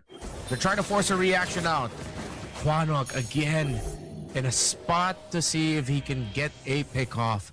They know the timers really well. I believe that GK have made the call that they know that the purple buff of Kyrie is about to spawn and that there is a minion wave up top. Here comes Shen with another conceal. Brings Quanok with him. They're going after Sans. Are they going to be able to get a big stun off? But Lutfi decides to go for the body block. Quick little freeze moment. They couldn't get to the juice in. Couldn't pop its Crimson Beacon. Here comes Boy from behind. Finds it. Beneath the Golden Outwork, and Onyx turned this fight around. The damage coming out of the Granger. GK has taken a lot of hits, but no member of Onyx gets taken out as well. They send back Kyrie to clear his own purple buff. He will go up to orange. GK might actually get this, but it's Sino who goes to his own purple buff. It's a long dance. Long dance. Gotta watch out for Quanok now. Doesn't have the ultimate. Lutfi happy to take all of the damage coming out from members of GK. Kyrie slowly getting into the right side, but Aizen spots him out. They will now control the Lord. No ult for Shen for quite a while. So is Quanok has the ultimate. Shen onto the back lines. They want to control this. There's going to be the Purify actually for Shen. Shen far too forward, getting punished. And now Lutfi goes in forward with Implosion with the flicker. There is going to be a kill onto the Granger. And now Onyx about their opening angle. Quanok is down as well. There will be a trade for the Jushin, but now Xeno Bomba under the Maniac of Kyrie. And of course, it was Keyboy who started it all so patiently, waiting for the most opportune moment to pop the flicker implosion, and he finds it. This is Keyboy. The perfect timing. And Onyx have broken the dam, open Pandora's box. They will get Lord number 1 after a very long dance between these two. A question for GK, what was Shen doing way too deep behind the lines of Onyx and way too early? The other members of GK look like they were not ready to help him out. Oh man. The battle of patience. Shen onto the back lines. The first one to break was GK Esports. Not gonna lie, that was pretty close. GK Esports played it so well up until the point where Shen was okay. Kyrie forcing the ultimate, pops the probably misses the Philippines because of that sticker, and was so much stun coming out from Keyboy once again. That results in a Quanok kill. Shen has to back out. Onyx, oh my goodness, they're playing with the minds of GK Esports. Keyboy again. They baited it out. An entry with the Falling Star Moon coming in from Aizen, but now he's stuck because the other members of GK are distracted by Sans of the Crimson Beacon. Kyrie goes in and gets that kill. A monster kill for him. He has hella stacks on the Sky Piercer after the Maniac that he got. Shen decides to go forward. Yaga trying to hit from afar, but he has to focus on the minion waves here while Onyx decides to focus on it. And they're not going to be able to take it down just yet. They still have minion waves coming in. They have the man advantage. Look at the damage of Kelra going forward towards Xeno Bomba. The entry by Shen. Just a couple of freezing moments, but not a big set. Doesn't have the golden hour just yet, waiting for it. Full combo from the Eudora. Not going to be able to get a kill. Onyx are still relentless, so they want to go for the end. They have the minion waves. They can go ahead and lock, but they want to respect. They push back the members of GK and have taken game number 1. As good as Quanok is, as good as Shen was, as good as the entirety of GK from yesterday and up until now, Onyx Indonesia has got their number in the second half of this game. It was very close in the first half, but with just a lot of outplays coming out from Kyrie, you saw how many dodges he was able to do in the tail end of that fight. And of course, Keyboy waiting for his moment, waiting for the time where there's no more golden hour that they can jump in. With the implosion, they were able to find it. Gotta keep your head high now if you are GK Sports, because with all due fairness, that was such a good game for them. They just crumbled in the end. And if they just keep their wits at bay, they can actually recover against Onyx Esports. For anyone who watched GK Esports during MSC 2026, you have to admit this is a huge leap from what we saw from them in that tournament. Let me remind you, they almost were the team that eliminated Selangor Red Giants in the lower bracket quarterfinals in Group B.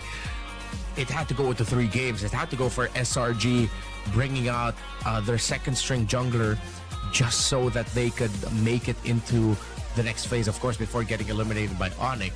These are the champions of MPL MENA in GK. Do not turn off the possibility that they might still be able to force game number 3, because we were both so impressed with how they were handling it. It just really took one moment. And you mentioned it as well from the beginning of the draft. We talk about it in the form of ultimates, whoever uses their ultimate first, but then it became of the story of which roamer gets a little bit too overzealous and triggers their initiation a little bit too early. And in the key moment, it was Shen on the Marcel. See, it's so funny to watch Kara just really literally focus on the base. And then it actually prompted a lot of reactions from GK Esports. And all of a sudden, you can see Quanok here already ramping up. It feels like Onyx is kind of prepared for this one. They're kind of expecting it, in fact. Look this, Kyrie dodges the ultimate, even Suns as well. They knew that it is going to happen. They knew that eventually Quanok will be tempted into popping the ultimate. They dodge it and they win the fight afterwards, win the game afterwards, I mean. And GK Esports almost took down Onyx had it not been for Keyboy's heroics. And of course, Kyrie just outplaying everyone with the Hirara. It's been a trend for Hirara games for Kyrie and Onyx that it could be very level, very steady, and then just when they find that moment, you get multiple kills on the Kyrie. A double, a triple, maybe even a maniac. I feel like we've seen it a lot more, definitely. And again, it's the understanding of Onyx and their timings and their power spikes and the importance of patience. I know this is the meta of just like snowball, go, go, go. But sometimes if it doesn't, you don't get that clear opportunity to get that snowball starting. Sometimes you just have to play it patiently and go back to just a few months ago of waiting for that major power spike or major turnaround point in Lord 1. And that's what we saw from Onyx here. Yeah. Still, when it comes to the draft choices for both teams, I think they are pretty solid. I honestly believe that GK Esports have found what they wanted to have. And for Onyx Indonesia, that last pick, Tigreal, I think it's more of a comfort pick than it is an actual good pick in that game. I still stand by what I said. It's difficult to play the Tigreal in the presence of the Marcel. And you see how much hard work Keyboy had to do, how much patience he had to muster just to make sure that he will land the game-winning play. He did, however, find it. It looked really good. It looked amazing. It looked cool. But it was difficult. And I don't think that it's something that Keyboy would want to do day in and day out. Yeah. Because it's I can feel how stressful it was. Yeah, it was he had to be a little bit too patient for that. Although he is known for making some very perfect timing Tigreal plays. When we get back, we'll see the culmination or the continuation, whether or not Onyx will sweep it here, or we'll get to see GK force a game number 3 after this break.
үлкен істер әр қадамы жаңа жетістікке жетелейтін марафон.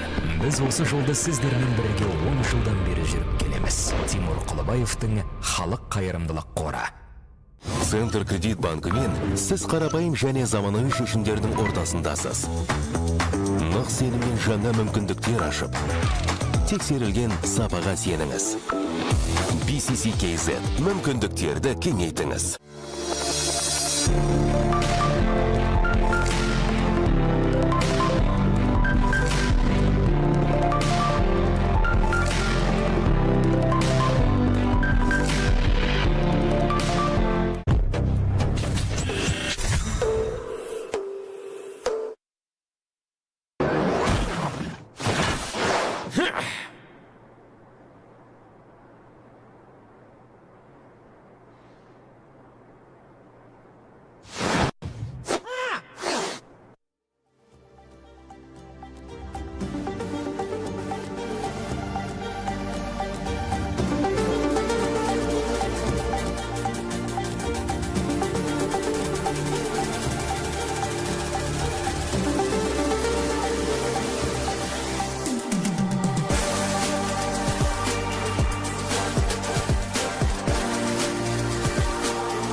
One more win until Onyx sweeps up GK Esports in this series and gets a better placement in the playoffs here at Games of the Future 2026.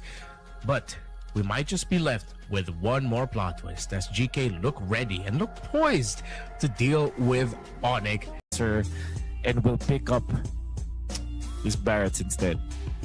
Yeah, that was the right call. You could tell that they were trying to bait the GK into it.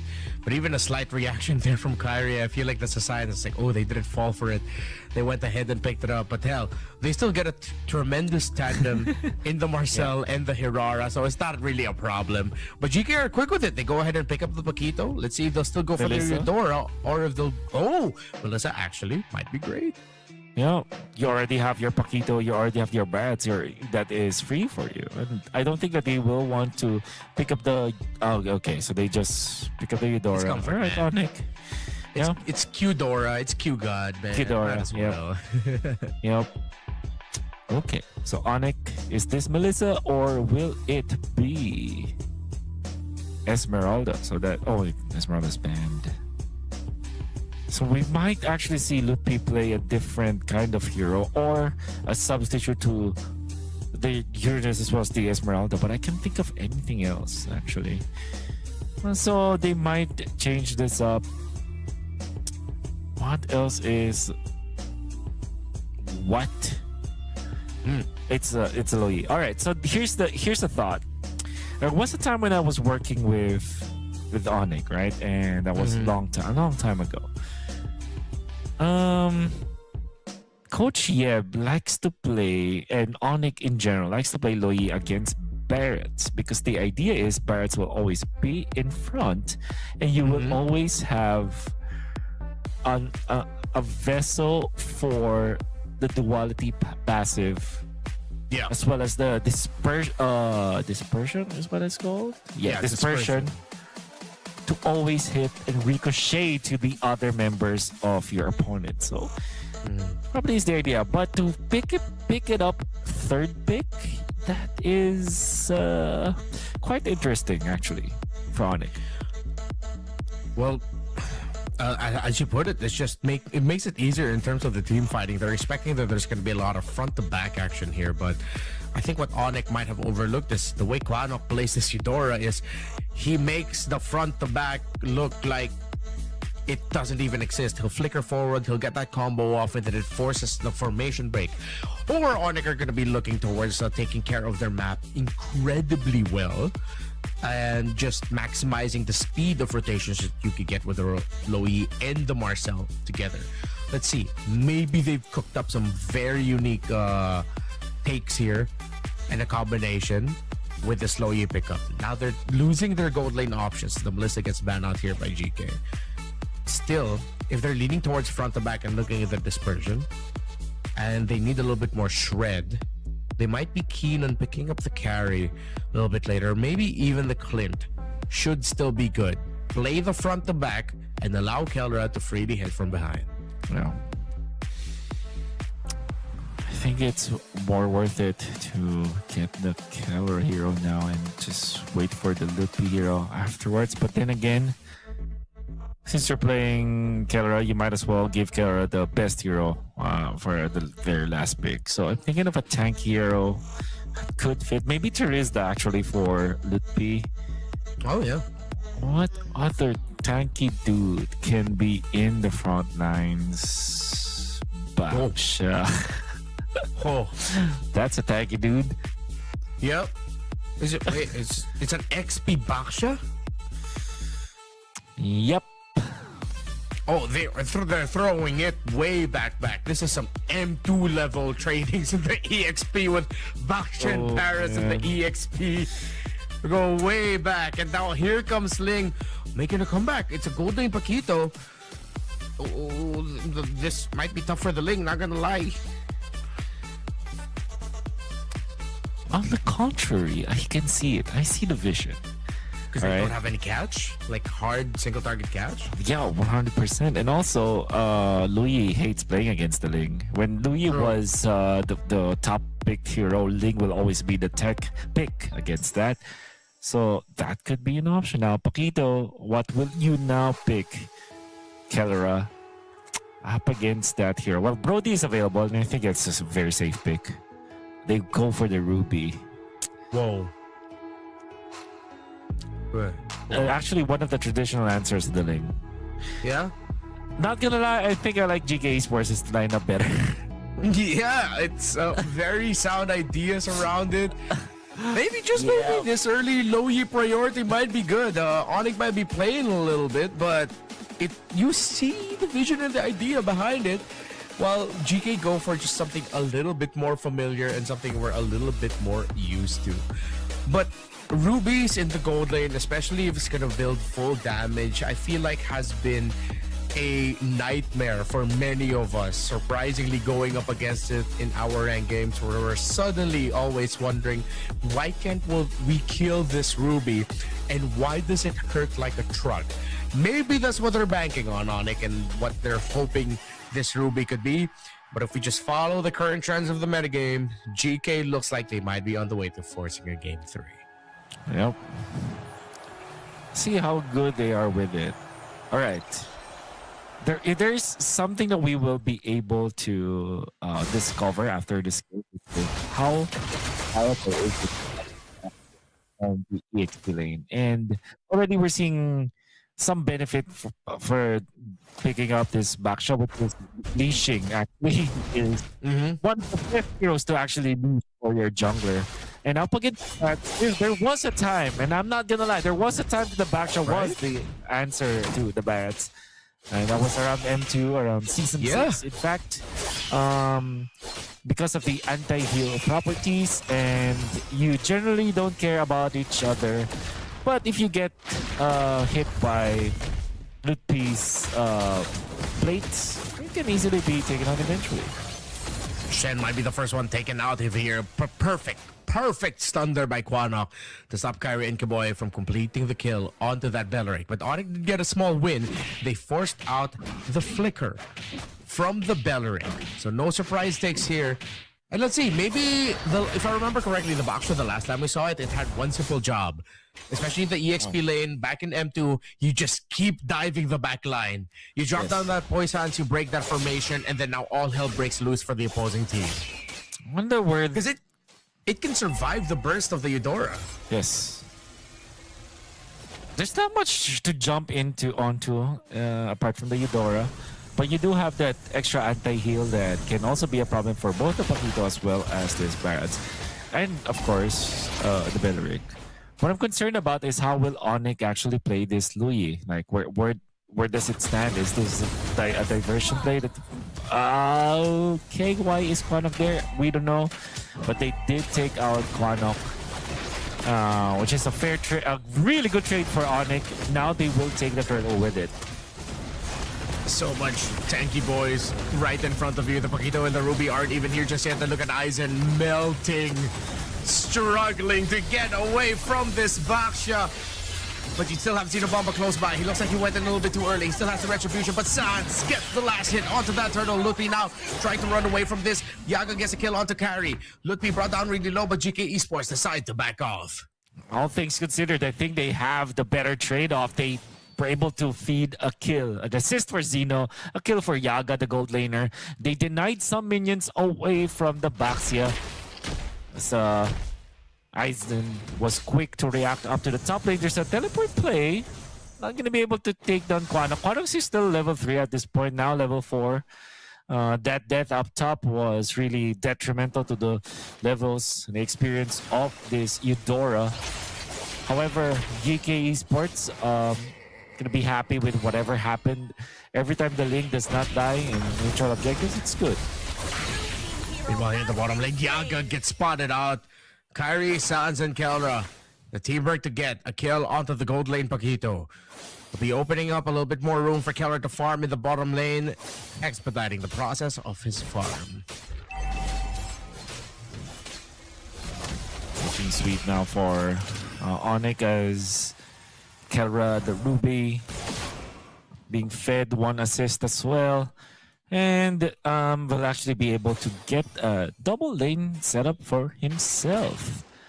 And the good thing about this Ruby is that it's very spammable. They want to go for Aizen. Tanky dude. No.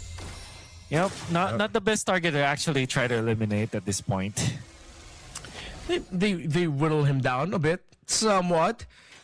Yaga gets a couple of hits there on the turret, getting a little bit more gold for himself to recover. Bomba, Xeno gets the gold crab. I don't know why. I think it's just because you're so used to calling Kid Bomba Bomba that I can't help but call Xeno Bomba just Bomba also. Yeah. It's Bomba sanity just recently because of the achievements of Kid Bomba, but again, Turtle neutral objective very important in here. I think they'll use the Louis just to transport the Baxia into that fight. Okay, so that's exactly what's gonna happen here for Onyx. Diversion is just used to really just an express way for the split pushers of Onyx to get into the neutral objectives, which will now commence. The fight breaks off. Shank is taken out. Oh, Aizen missed the detonus. Welcome. This could be really massive. But the missiles and the knockback brings Sonic a little bit closer to victory, actually, even though they're the ones that get hit by it. And Turtle number 2 will be going to Onyx. Let's see if they can build that into an even bigger win as Yaga is trying to clear the minion wave in the bottom lane. Lupi decides to go in for the dive. A little bit of a sidestep and a flicker, but they decide to dive the tower. Instead, Yaga falls to Onyx after Turtle goes to them. 5 people in for Onyx. They take out 2. They will be able to take the turret as well. Xeno just decides to split push. Smart play coming out from Xeno, given what is the situation there for their team, as was a quick elimination onto Shen. And don't run Wolf King from Kelra. It's perfect. Lupi now, oh, it comes Kelra once again, snagging Quanok. Quanok is down. Now they wanted for the Grand of the Giant, but it comes the Golden Hour to counter the play coming up from GK Esports, trapping 2. And of course, the Louis with prepped up duality passive after the Golden Hour. That was the tech that they were looking for. Kyrie diving in, being teleported. Oh, Xeno misses the shot. Kyrie is gonna survive despite him diving too deep.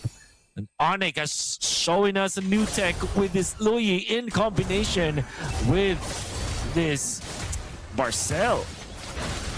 Louis, Marcel, Ruby, a lot of close range, but Quanok again gets the burst of a lifetime. But Yaga quickly gets answered. Lupi decides to go forward with the shield unity. Kyrie, iframe, takes out Quanok, gets a damage off. But with Aizen, Xeno, and Shen all healthy, Kelra, Sans, and Kyrie all back off. This combination is nasty from Onyx. It's like it will suck you in. It will just group you up, and it will not let you go and slowly eat you up. That is crazy tech by Onyx that they're showcasing. Oh yeah. We saw that there is little to no reaction that GK Esports were able to do afterwards. They lost 2 of their members immediately after the Golden Hour. And fortunately for GK Esports, Xeno is still alive. And Xeno is able to farm up top. Kelra smells something awry at top. Yep, Sans again. Sans is more like a ride-hailing app, practically. Yeah. Look at this. I mean, yeah, he literally grabs his team with him. Yeah. And takes them wherever they want to go. Oh, but here comes pedal to the metal. It's Gus for Onyx. They go forward. They get a pick off onto Shen. And GK immediately back away from the turtle. It's all 3 turtles going to Onyx in game number 2. Yeah. We'll take it. They will now force the issue into the middle. They know that the Pogito is up top. They want to dive in Aizen. This time Xeno threatens for anything. He's just overseeing the operation right now. Oh, Aizen misses the Daytonas again, and he's punished for it. Damage coming out from Quanok, out of the Dryad as well. In comes the Golden Hour for the counter. Baba Yaga onto the backlines, but he is quickly stopped by Kelra. Second skill to stun him down, and now Kyrie with the iframes to take him out. With the help of Kelra, they eliminate the Paquito. Now Keyboy controlling Shen. Shen taken out by Sans. Perfect movements coming out from Onyx, only losing Lupi. And now Kelra jumps in. Quanok is dead. Just like that. You cannot be stationary against the members of Onyx because everybody can just snag you away and take you down. What is this lineup? Absolutely disgusting by Onyx. And it looks like they've trained and practiced this for a long time with how smooth they're playing it. The flicker, I'm offended, and all of the layering of crowd control before that. Yeah, it's a problem for GK because Goodness. they're literally immobile against all of this crowd control, the constant procs of the duality and dispersion coming in from Sans and his Lo Yi. If you blink and look at if you squint and look at it a certain way, it's like this lineup was built for the Lo Yi as the centerpiece, and they go again. Aizen gets taken down. Kyrie is godlike, even with the anti-dive here to the side of GK. There's just too much crowd control, but finally Onyx might have bitten more than they could chew. They finally access Sans, but he's safe, he's free, because he is well protected by the other members of this crazy-ass lineup. And you can see the reaction coming out from Onyx as if they were expecting Yaga to go in. The moment that the Paquito went in with the flicker, they knew exactly what to do. But it wasn't the flicker that Yaga used, but the mobility coming out from the Paquito and the potential burst onto the backlines, able to react, protect themselves, feel for each other. Reaction time coming out from Onyx is pristine. And this chaotic lineup that we thought does not make sense, the backshot from the EXP, the Louis third pick, we didn't know that it could be as smooth as this. And Onyx, Coach Yeb, CW will never doubt you again. They have cooked. I guess it works out very well for them too that it's into a lineup with a Paquito gold lane. Yeah. I would have liked to see how this lineup would have fared with a longer distance poke marksman, but I feel like it also might not have made that much of a difference. Onyx would have just continued diving, continued fighting. Red team turret has been destroyed. This is the Hail Mary play. Look at Shen going for the backlines. But there will be flicker for Suns and the rest of Onyx available as well. Let's see how can GK Esports cope this time. Shen, conceal. He'll have the flicker. He tosses it out. It doesn't get everyone, but it gets enough. Tempest of Blades gets brought down, but it's delayed by the Golden Hour. Kahana gets taken out by Kyrie, who has decimated the backline. Keller takes down Yaga. Double kill there for Kyrie. 3 members of GK down and Onyx with this lineup. Run and gun. All gas. No brakes. Ruby in the gold lane. Baxter in the EXP. That's Onyx in 2. No need for game 3. Unbelievable lineup, so chaotic, so good, so random. You would think that it will not win, but Onyx have rehearsed this, practiced with it, and showed us how it's done. New text unlocked by Onyx Indonesia. Marcel with the Louis, it works. And a lot of displacement as well. The duality being procced means that there's a lot of displacement already coming out from the Louis. And then you have Kelra with the I'm offended. Ruby obviously has a lot of displacement. And of course, this Baxia that is always going to be a threat when it comes to the dive. And it's unlike any other diver out there. It's very tanky. And maybe, just maybe, we have found an answer to the Barretts in the EXP that has been running rampant all throughout the past 2 weeks of MLBB action in the pro scene. Thank you so much, Onyx, for actually making this happen. Time is a flat circle. It seems like we're quickly running through the history of MLBB, except of course people constantly just whipping out sabers and Karinas back when they were absolutely busted. But what's next? Again, it's like what, in 3-4 weeks, maybe the midway through the next MPL season, suddenly there's a team bringing back full-on Ubis somehow. But this meta game, just when we thought we have settled in, here comes Onyx. And you have to put GK up there in terms of quality. Look how they played game number 1. It's one mistake, just one little mistake, and they lost it. And they were giving Onyx a huge struggle and challenge in that game. Game number 2, here's Onyx bring back an old favorite. Again, we discussed it during the draft, and you brought us down a history lane as well early on in the game. The Barretts, very old answer to it. What's the Baksha and the EXP lane? M2 days. But that's when, during the time, you suddenly got more trades popping up in the Lapu, Benedetta, where you can balance either going for tanky or for going for damage in EXP. Up to you which one seems best for the scenario. And this age where the assassins have made a comeback too, you go into this, what almost looks like role-less, formless lineup, harkening back to the preset role era of MLBB, where you have Ruby, you have Lo Yi, Marcel, and you have a clear carry in the old idea of it all in the Hirara. But again, if you squint, again, it looks like this lineup is built up for Sans, and it's just Keller was somehow getting the last hit. It's crazy how versatile and how formless this lineup of Onyx looks like. Only the best minds in MLBB can actually conjure this kind of composition, conjure this kind of lineup. And it seems like at first you would think that they will we're just picking heroes that counters one specific hero from the other team, and then it's a mishmash of counter heroes. But then when you see it in action, it actually has some synergy to go with it.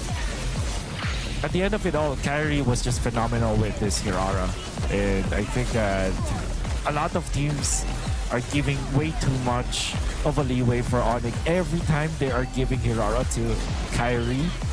You saw that in the third place match. You saw that all throughout the 4 games that we've seen Onyx play in Games of the Future.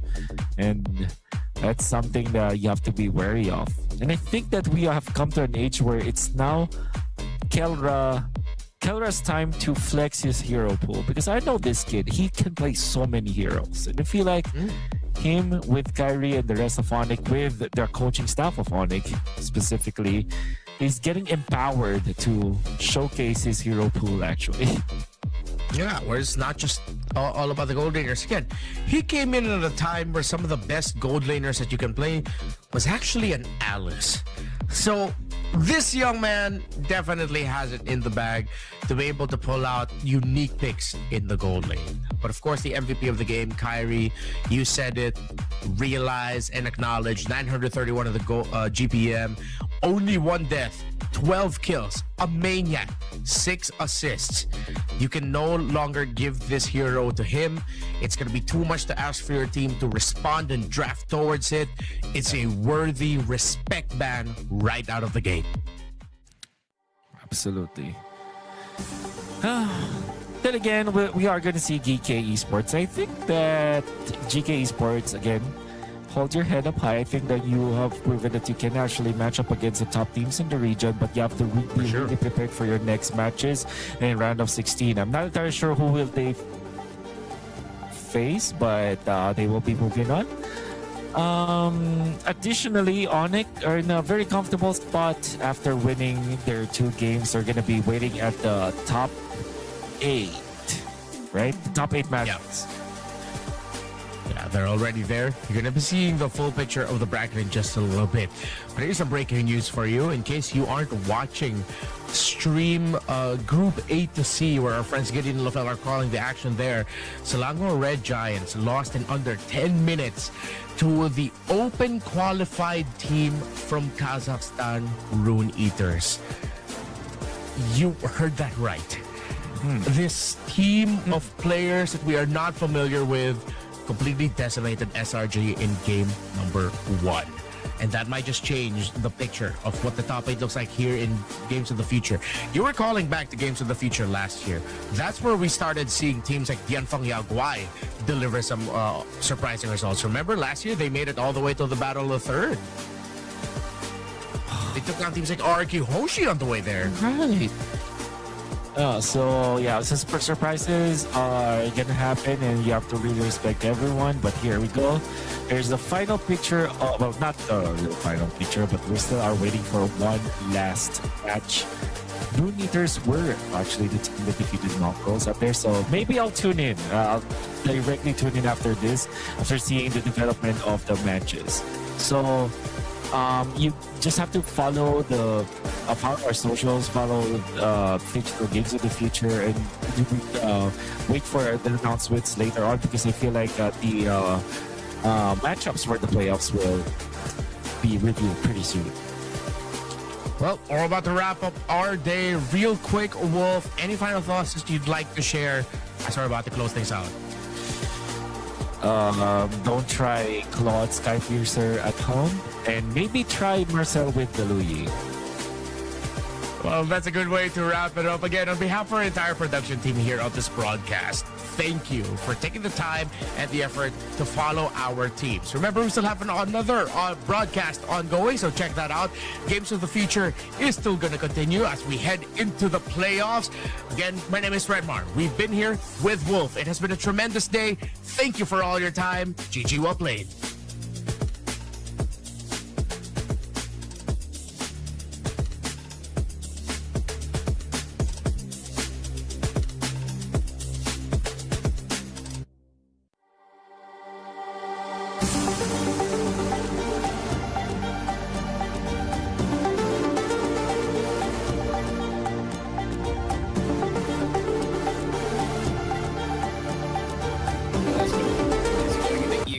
Is it going in wrong? Because I can see going in the EXP to deal with Barats, and if that's the case, like your your draft always has to change because of that, right? Because now you have to think, do they have to ban out counters for the Fanny? Because we've seen a Saber before. At this point, I don't put it past Rune Eaters to put the Martis in EXP and get Saber in jungle. Let me just say that. That doesn't sound like a bad idea either. You need somebody who disrupts and doesn't actually have to hold your retribution and has a flicker. Not the worst idea, but they get rid of the CC instead. SRG, as much as I said in game number 1 that they've done a little bit of research onto the Rune Eaters, maybe just not enough. Lilia, the follow-up ban for Rune Eaters. I mean, like, how can you, right? There's really not a lot of